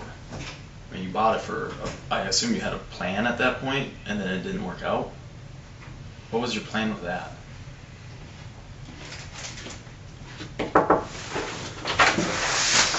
How's that work for now? Yeah, that'll do for now. But He said that they'll have a lunch waiting there Yeah. for him.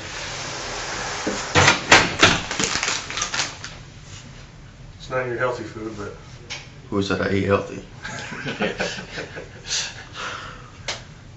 well, you're talking about all the sodium and stuff before. Well, 260 calories and 300 grams or milligrams or whatever of sodium compared to 600 fucking grams of sodium Yeah. and 400 calories. I don't fucking know. Well, that'll tie you over until they're on lockdown. That's why we're still sitting here. And I bet you already know about these too, huh? What's that? They're my favorite chip. Honestly, I didn't know what the Doritos. They're my favorite chip. Although I like the hot chili ones, but.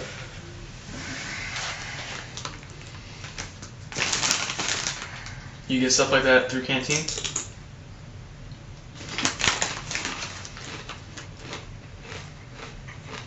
So what about the shovel and the pick? That's.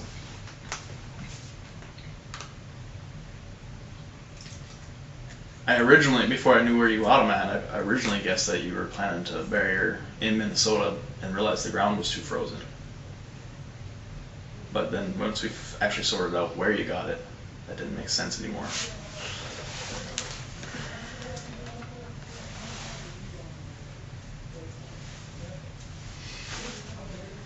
I was scared.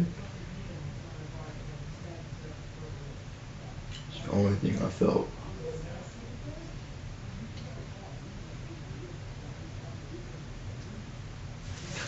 Never been more scared in my fucking life. I bet.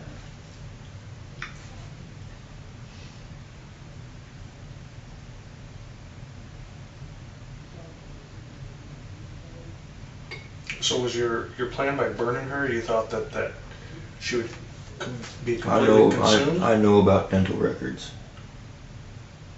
Why not the bayou then, where the alligators eat her up?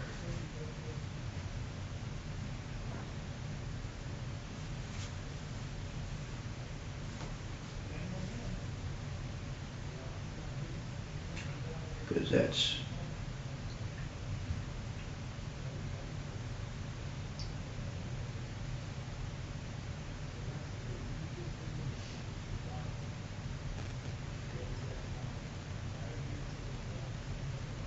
it's just not proper. I know it doesn't make any sense to you. Well, you wanted the body to be able to be buried. Could I have some sort of remains? She deserved that. The whole time. I already knew you guys were up my ass, and the whole time I knew everything that I was doing was leaving evidence. Her car title underneath my seat cover in my car. My passenger seat in the tow truck.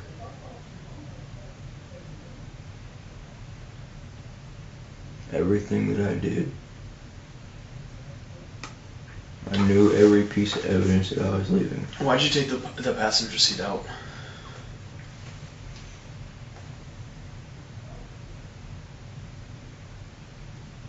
I don't know.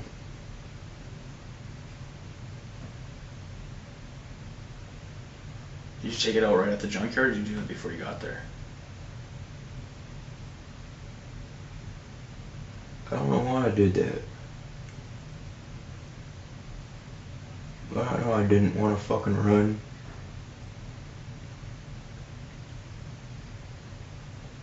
I knew each thing that I was leaving behind would get found. And it'd tie back to me. I wanted that.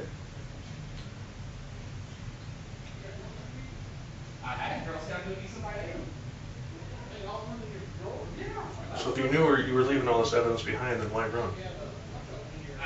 I don't know. I told you it's Scared of just a fear. But I had a whole other box in my drawer there going, I'm fixing to put holes in the dogs, that's what I suspect. nothing was logical. Nah, it's a little box. I had the box that they hang on. Nothing made sense to me.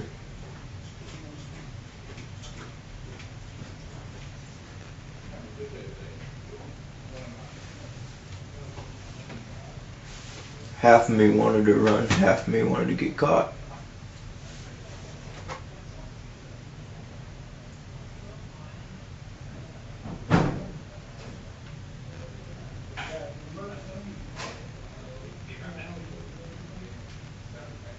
I think that's why I left a bunch of shit behind. Breadcrumbs. And I think that's why I went back to Richard's place. And I knew as soon as that fucking phone turned on, GPS would ping it. Richard didn't want to turn the phone on. I talked him into it. Why didn't he want to turn the phone on? Because he didn't want the fucking GPS being pinged. He's trying to help you hide. He was scared. So he knew about what happened to Cristina before you guys went to Walmart? Where you pawned the phones. I didn't tell him.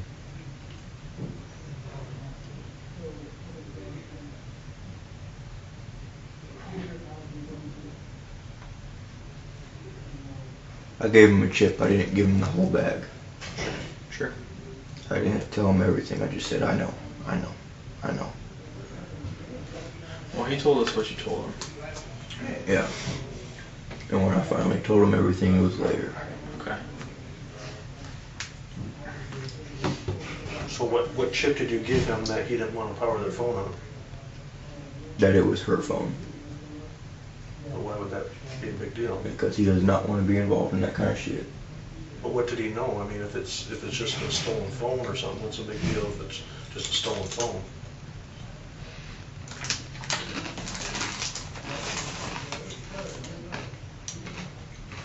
Richard is really smart. Really smart. And I know if I got a fucking text message from somebody saying that somebody's missing, I wouldn't want to be involved in that missing person shit.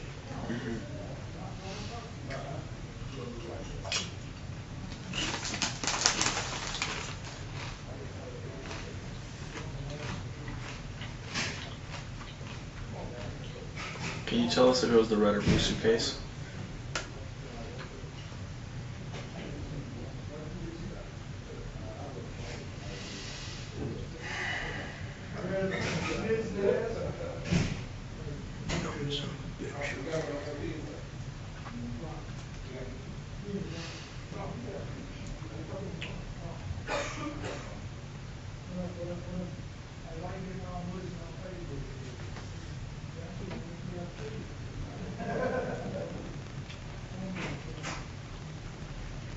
I think you already know. So it's the black one? When you got forensic analysts analyzing shit,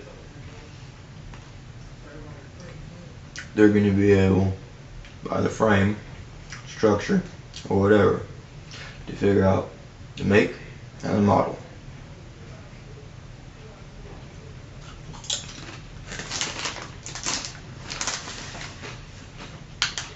The way it's designed, not everything's designed the same. Similar, that doorknob might be similar to the one next to it, but they're not exactly identical. Mm-hmm. So with little details like that, you're able to figure out, oh, well, this suitcase structure matches this one, not this one. So I think you already know the suitcase.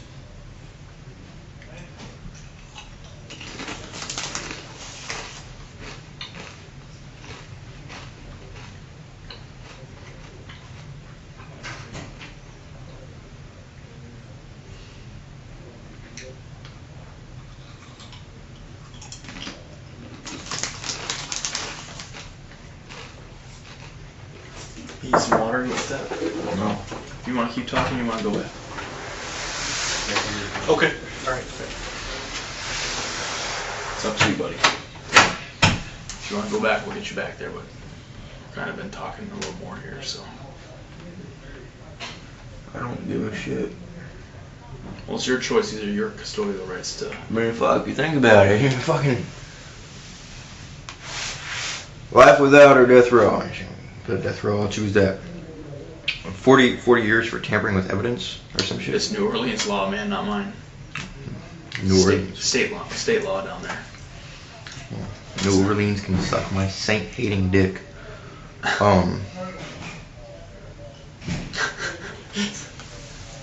What football team do you actually root for then?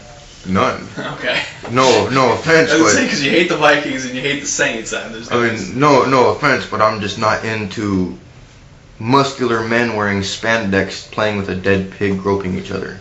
That is the most grotesque way of looking at football I've ever heard. All right. Baseball's American. Football is not. Well, you're talking to the right guy then. Padres. Padres. They ain't the best team. But when I was in California, that's what I grew up with, and I actually caught that fucking ball in the stadium. Did you? Home run or foul ball? It was actually, because I was so little and I couldn't throw it very far, it ended up being a home run, and the Padres were in the outfield. So, other team got it. My foster dad, Tim, which you already know, was in the Navy. Mm-hmm. So, he's the one who encouraged me to throw it back.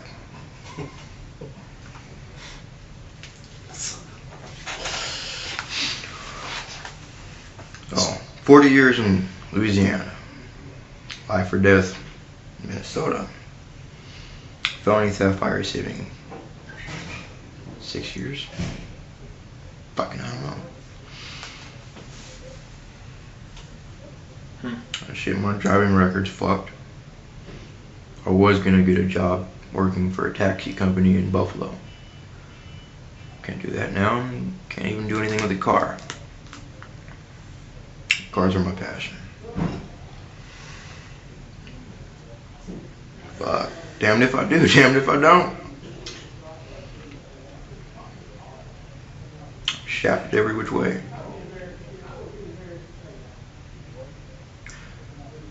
Fuck a lawyer. Ask away. Tell us what happened in the apartment after she grabbed your hair.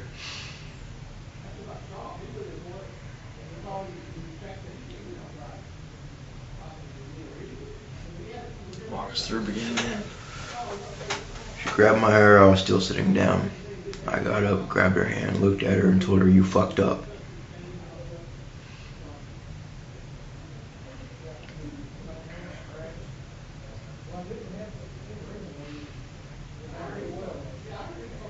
And I really wanted to run, to get out of there. But at that point, I couldn't take it anymore.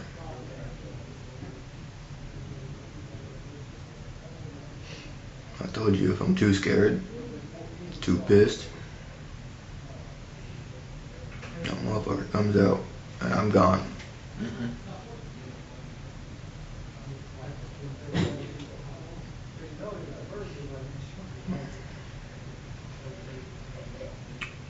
Pete took control, and I wasn't man enough to stop him.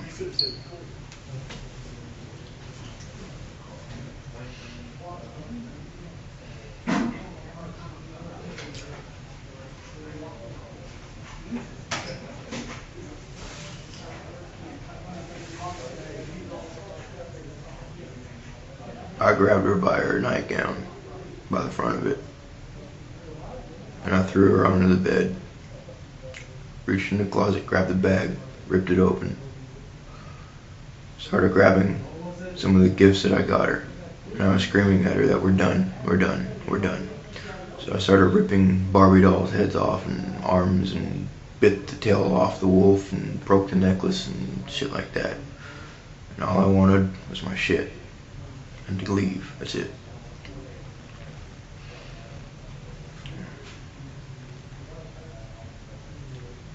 She kept hitting me, and finally I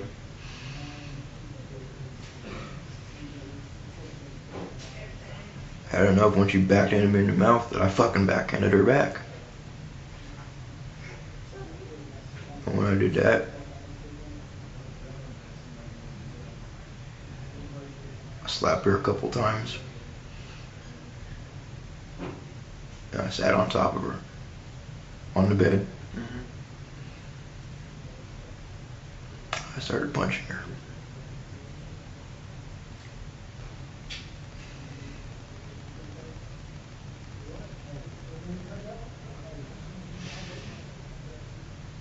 Punched her in her ribs to knock the wind out of her.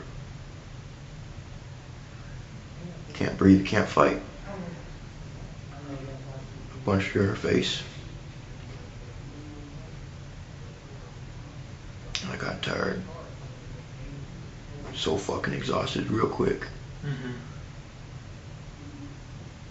I got off of her. I sat down. She sat up. I looked at her face. And I just started crying.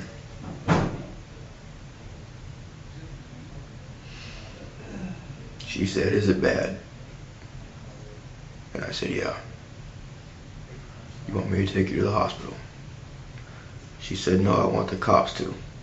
I'm like, "Okay." She got up, looked in the mirror. Her right eye was swollen. Her forehead, where her hairline was gashed. Her right cheekbone was gashed. I'm not sure. But I think her nose was broken. Her lips were bleeding.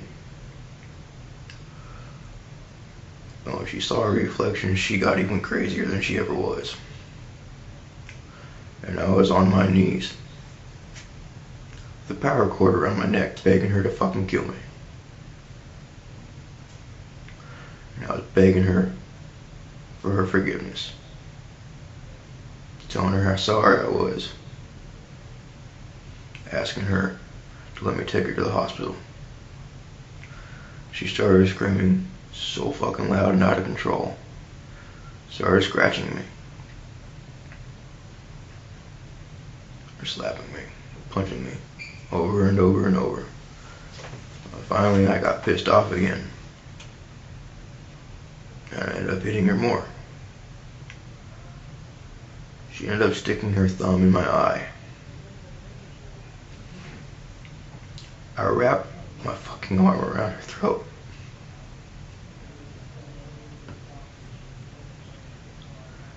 And all I wanted to do was render her unconscious.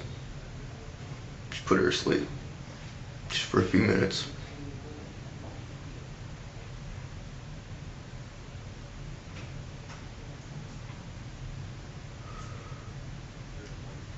At that time we were on the floor, in front of the closet, in front of the bird cage.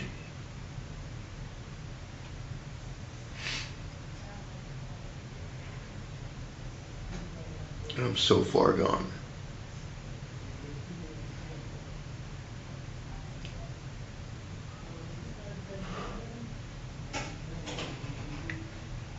I felt her body.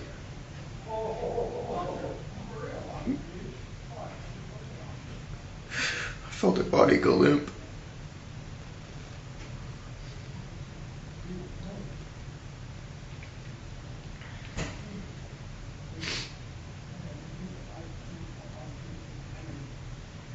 So I figured she was asleep. I got out from under her. I looked at her. Her tongue was hanging out of her mouth.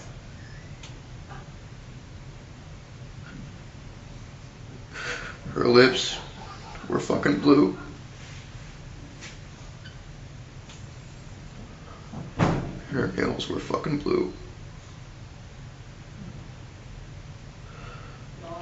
I've never given CPR. In 7th grade, held a class, they did what they could to teach us. And I tried what I could.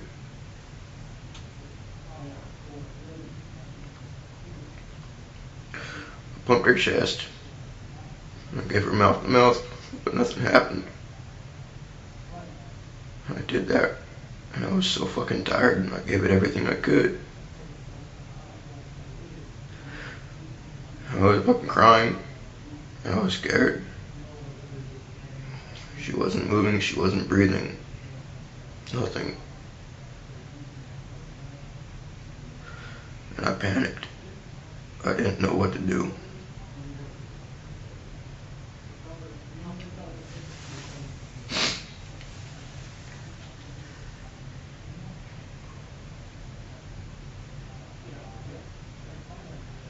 So I emptied out the red suitcase. I emptied out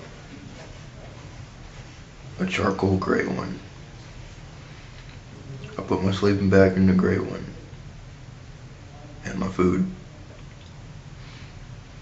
And some other shit. I don't remember what it was.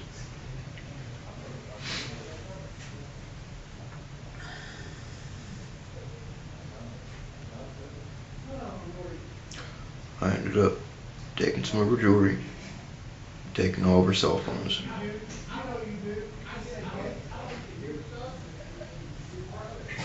I put her in the red suitcase. I took them both out to my car, put them in the back seat.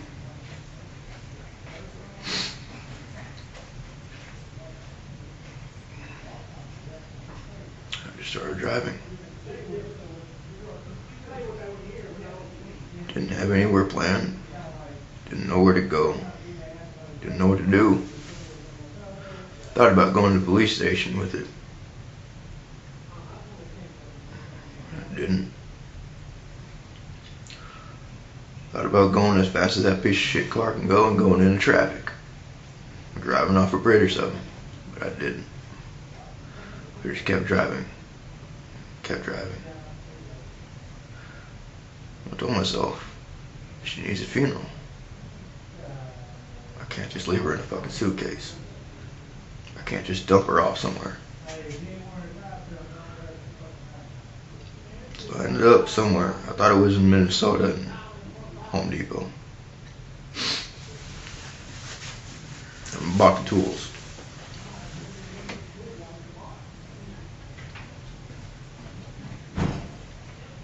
I was gonna bury her. Promised her that I would take her to Arkansas.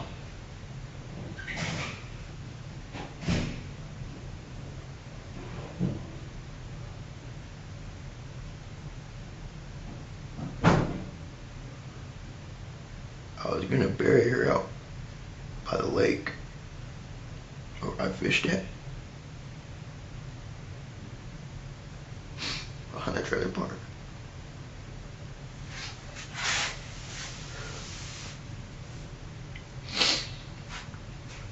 So I can be close to her.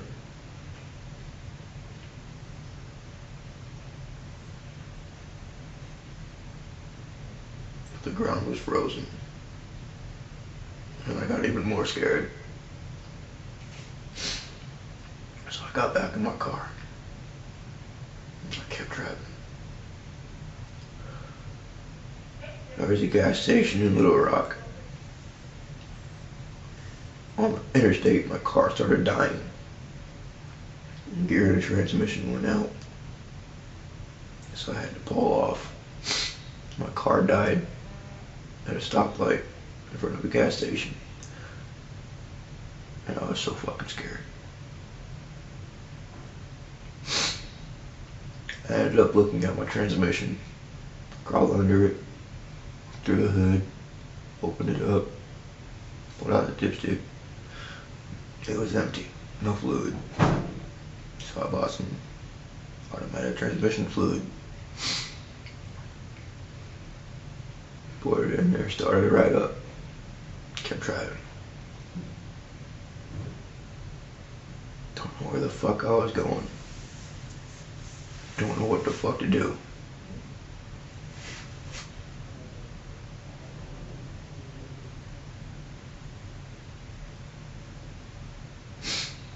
Didn't have hardly any fucking money.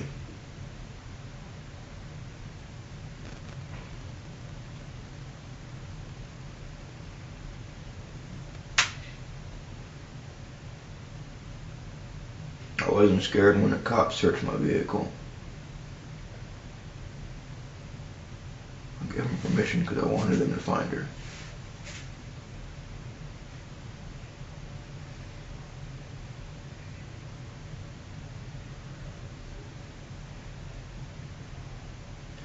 I ended up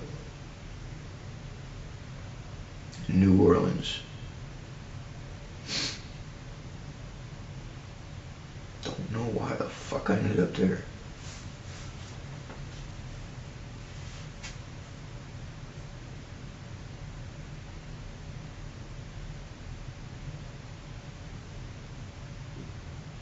I've always liked trains. And I tried digging the hole where there is. Next to some train tracks. There's too much shit in that fucking soil though. Mm-hmm. And I knew because of Katrina, it would have been like that everywhere. I wanted to bury her because it was proper. I can get that. I don't want to throw her in a dumpster. That's just fucked up. Didn't want to just leave her in a ditch because that's fucked up.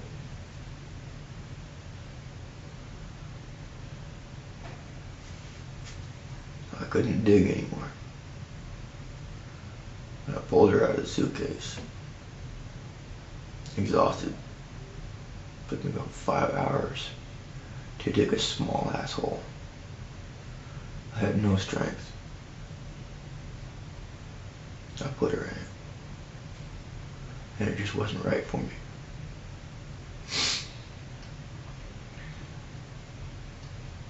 I looked at her.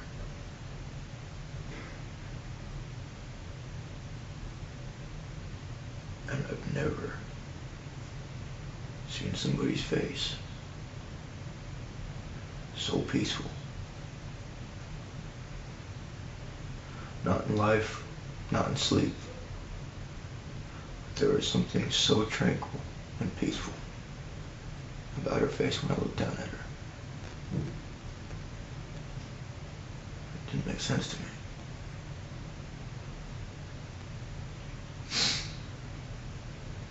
So I picked her back up.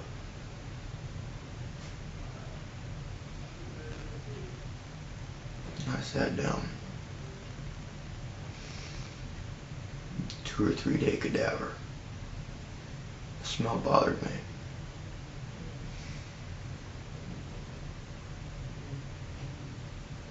But I love her.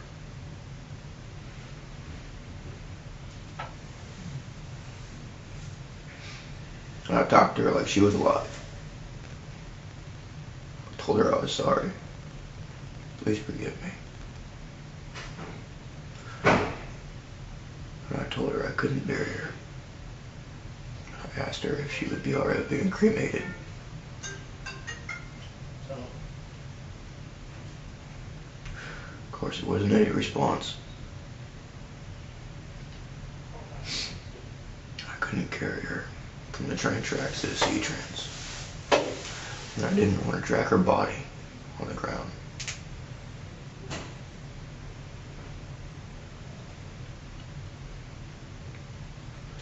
So I put her back in the suitcase. I dragged it to the C-trains. I piled up pallets, put her on top of it, which was one hell of a struggle.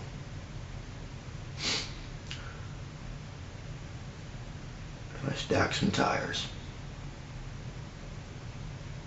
4, 5, 6 feet away from it.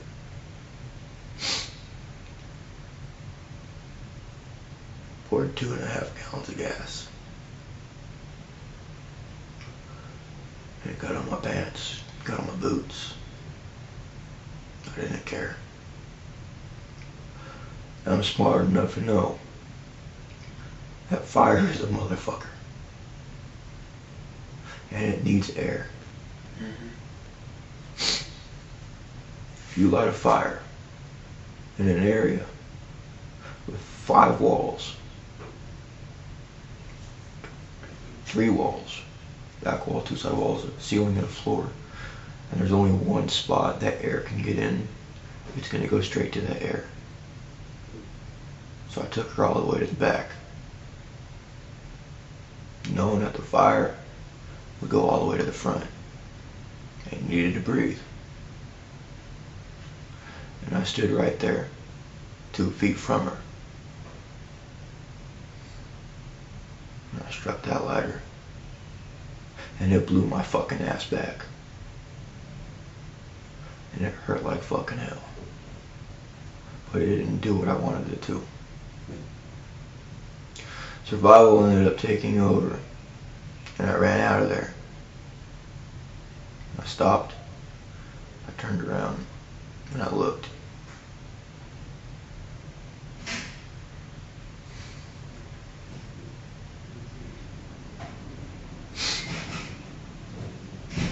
Took an ambulance a while to get there. I know it took a while. I didn't stay around. But I couldn't drive my car. We can't talk about the last car. I know. Couldn't drive my car. Didn't have anything else really to do.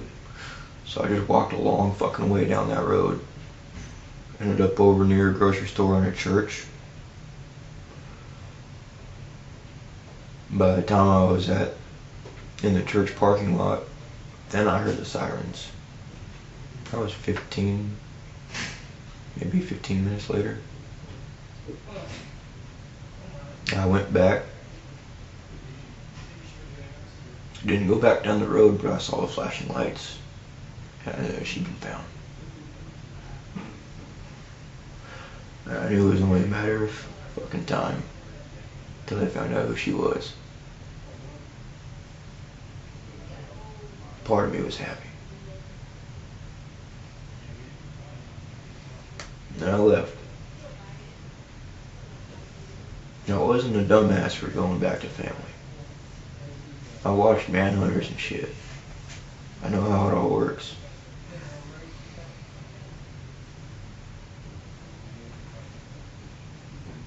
I went back to Richard.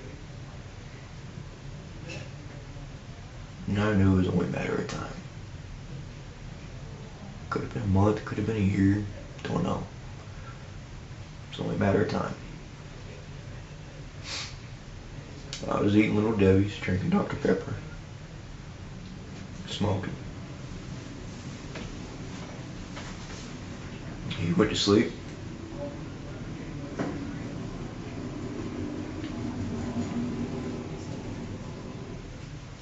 I lay down next to him. I had that feeling that y'all were gonna show up, so I didn't sleep. I just waited.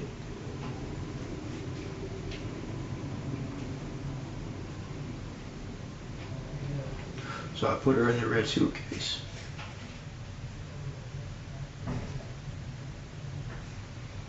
I transported her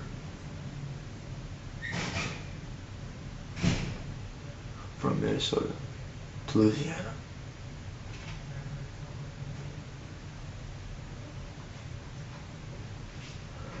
I killed her.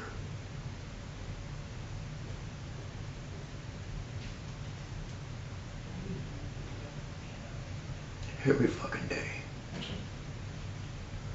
I ask myself the same question. Why did I even bother going back?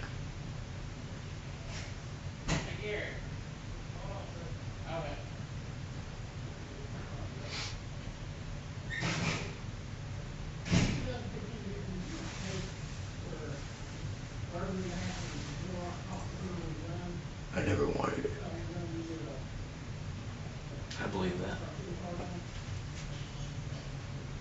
A lot of respect for you for talking about it. Never meant for it to happen.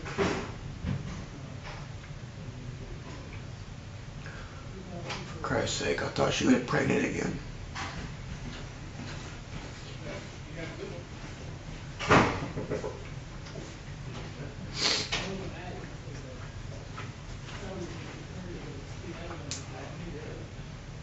Do you know how you got down to the area by the railroad tracks?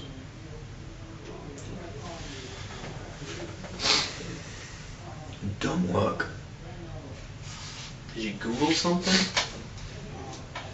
Just got in the car and drove, and that's just where you ended up.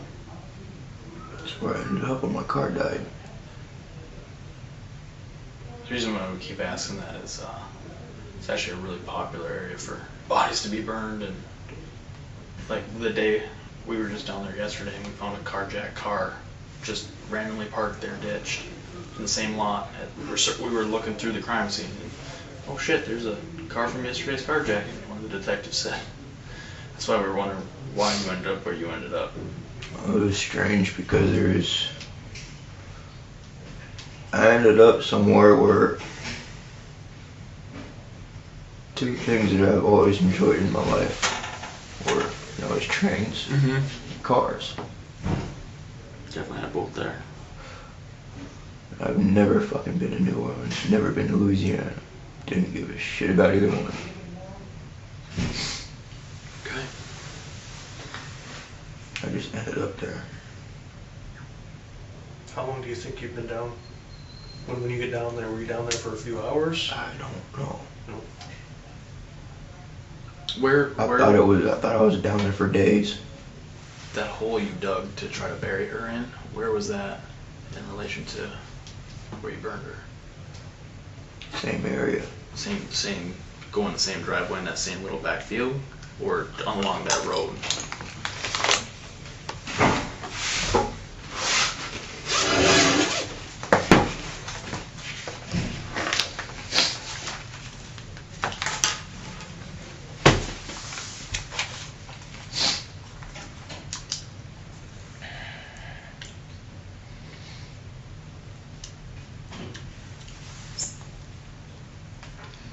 I ain't no cheesehead.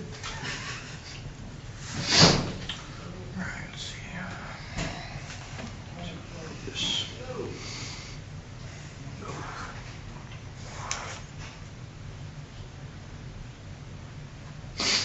Street.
Did you leave the gas can behind?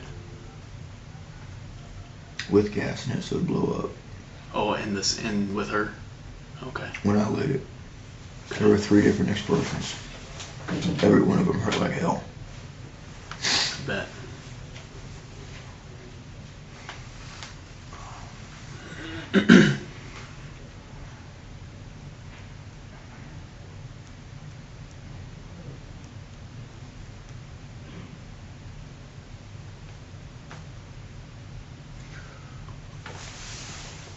What's that? Stack of tires. Oh.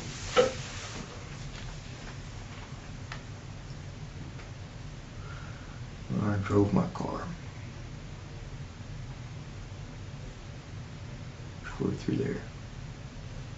Through the trucks. Parked it. Right here. That one kind of hit it, and this one kind of hit it. Mm-hmm.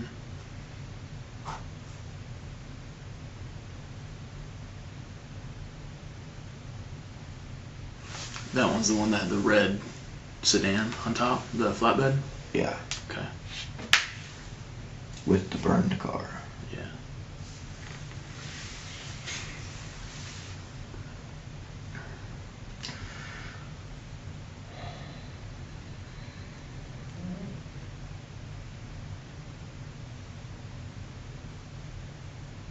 Oh, that's where the, okay. Okay. Was it light out when you got down there? No. Any street lights out there? Here, yeah. So you could see. I mean, you got pretty good detail, so I'm just wondering how, if there's any ambient light out there where you could see. Not back here, no. Do you have a flashlight? No. How do you see so What I had was a headlamp, Like with Yeah. the strap? but I was too afraid to use that.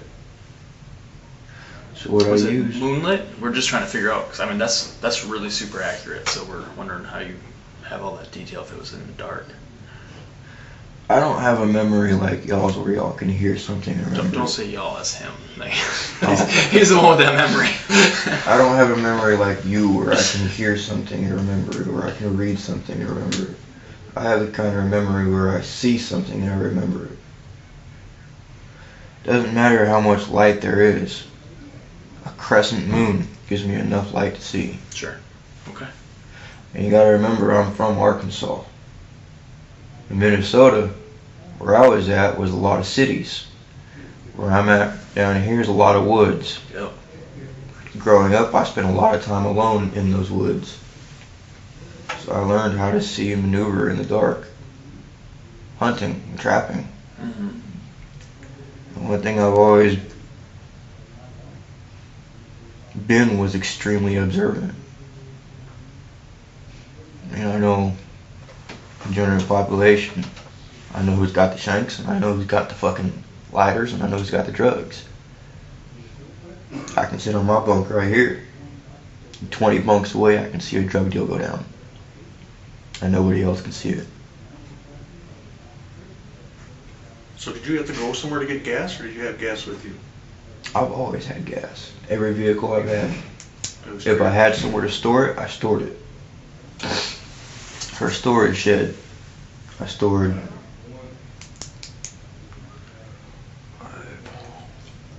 10, 15, about 20 gallons of gas. And I kept 2.5 to 5 in every one of my vehicles all the time.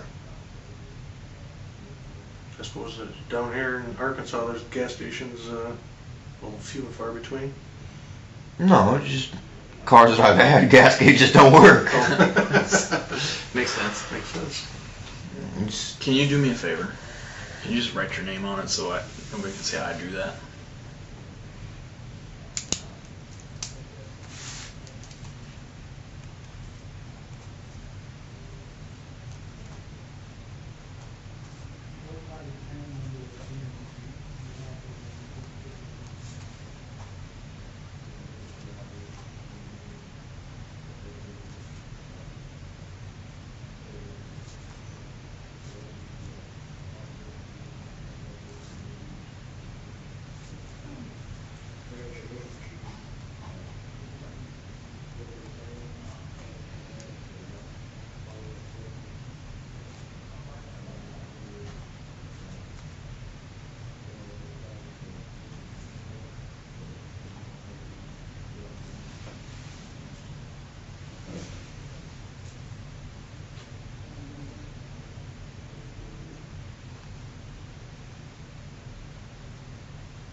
Thank you.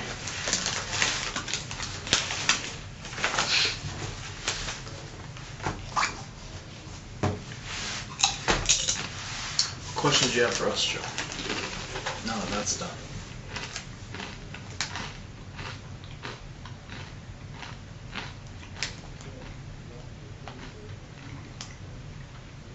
You want some water? You good? I don't drink. Okay. I was just offering up. You're eating chips. I'd be thirsty. If it's clear, it's gotta be vodka. Okay. Well, I don't have that option for you.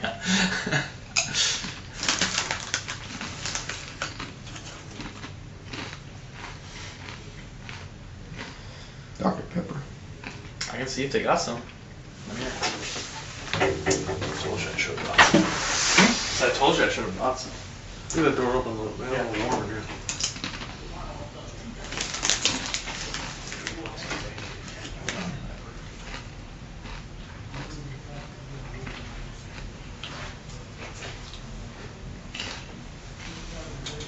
You been able to call your mom and talk to her? I don't talk to my mom. You don't talk to her at all? Before I left Minnesota, when I got out of jail, I can't remember what time, I was done talking to my mom. Because all she's ever done for me, Richard, Kyla, Cristina, was cause problems. Talk shit behind each of our backs about one another. She drive a wedge into everything. Everything that made me happy, she had to destroy.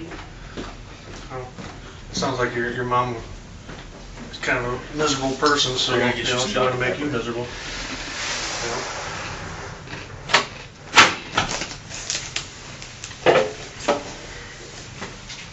Where's The last time that I actually did talk to her, I was at work and I had my phone Bluetooth to my speaker when I was washing the dishes. She called, I looked, I'm like, fuck. And that was another night I went to jail. Over the car.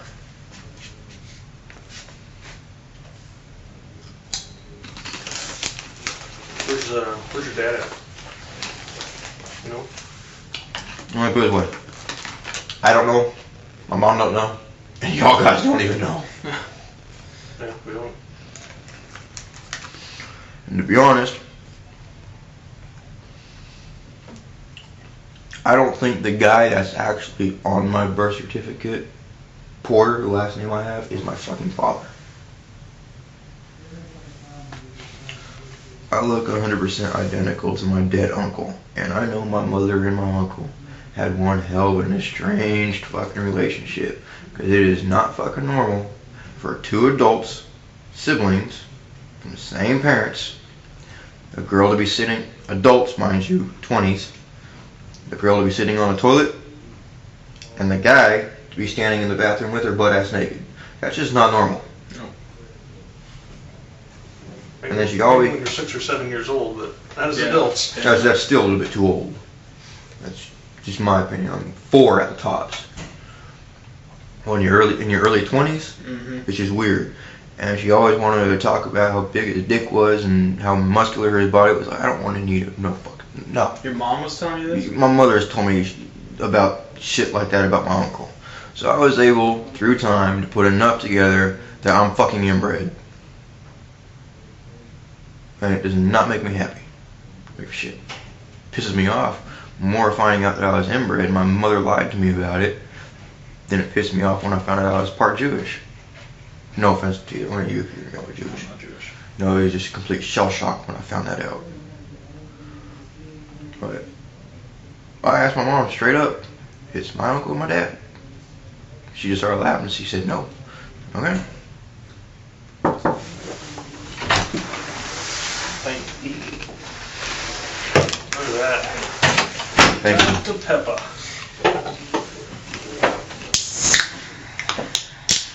23 different flavors. That was 13. 23. Including prune juice. Shows you what I know. Prune juice. Yeah. Prune juice, vanilla, and 21 other flavors. See? 23 flavors. It's right there on the can.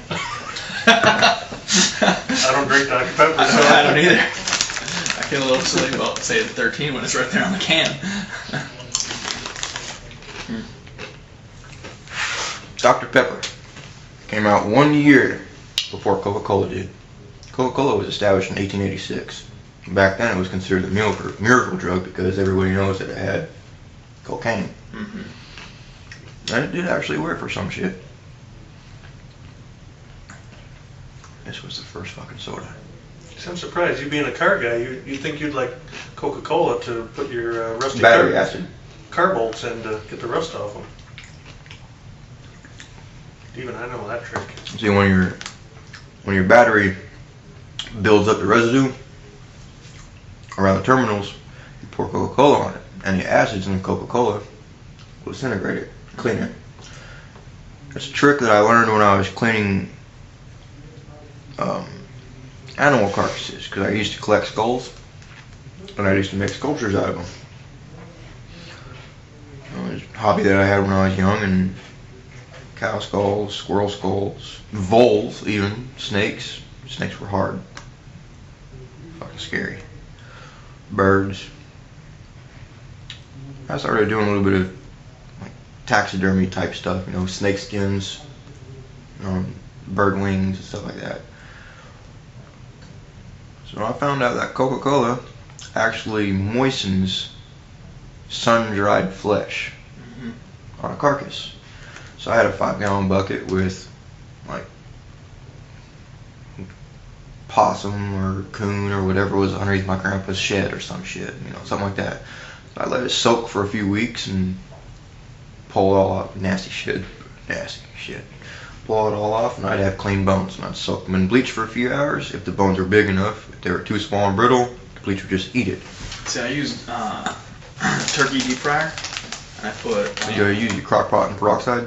Well, no, to get the flesh off because I do my own taxidermy as well.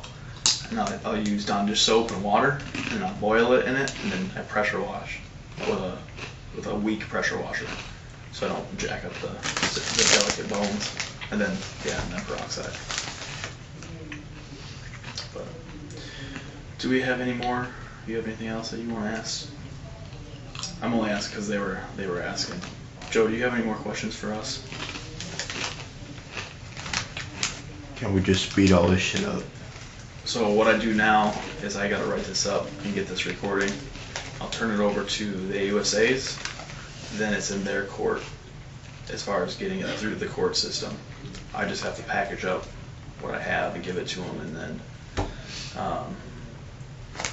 if you do want it to go fast, let your defense attorney know that you want it to go fast.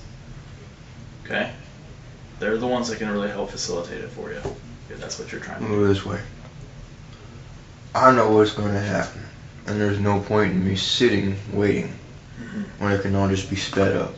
I will say it will probably be in, I don't know, hopefully by the end of the April that you'll be coming back up to Minnesota. April. Wait, mid-April, won't it? No, We'll probably indict in April, and then it's a matter of getting them up here. Right. So, but at some point in April, I'm assuming. I know. I can't promise it, but you'll go into federal custody at some point in April. I already know how it's going to go down. Yeah. No, I'm just letting you know. You were asking how fast it would go, but that's kind of the time frame that I know of. So, for this part, so. I really fucked up. I did everything I could, but it wasn't enough.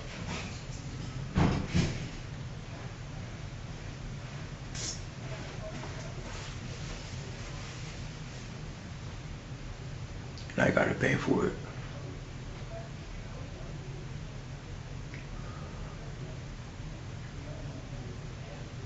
I don't know if either one of you have ever taken a life.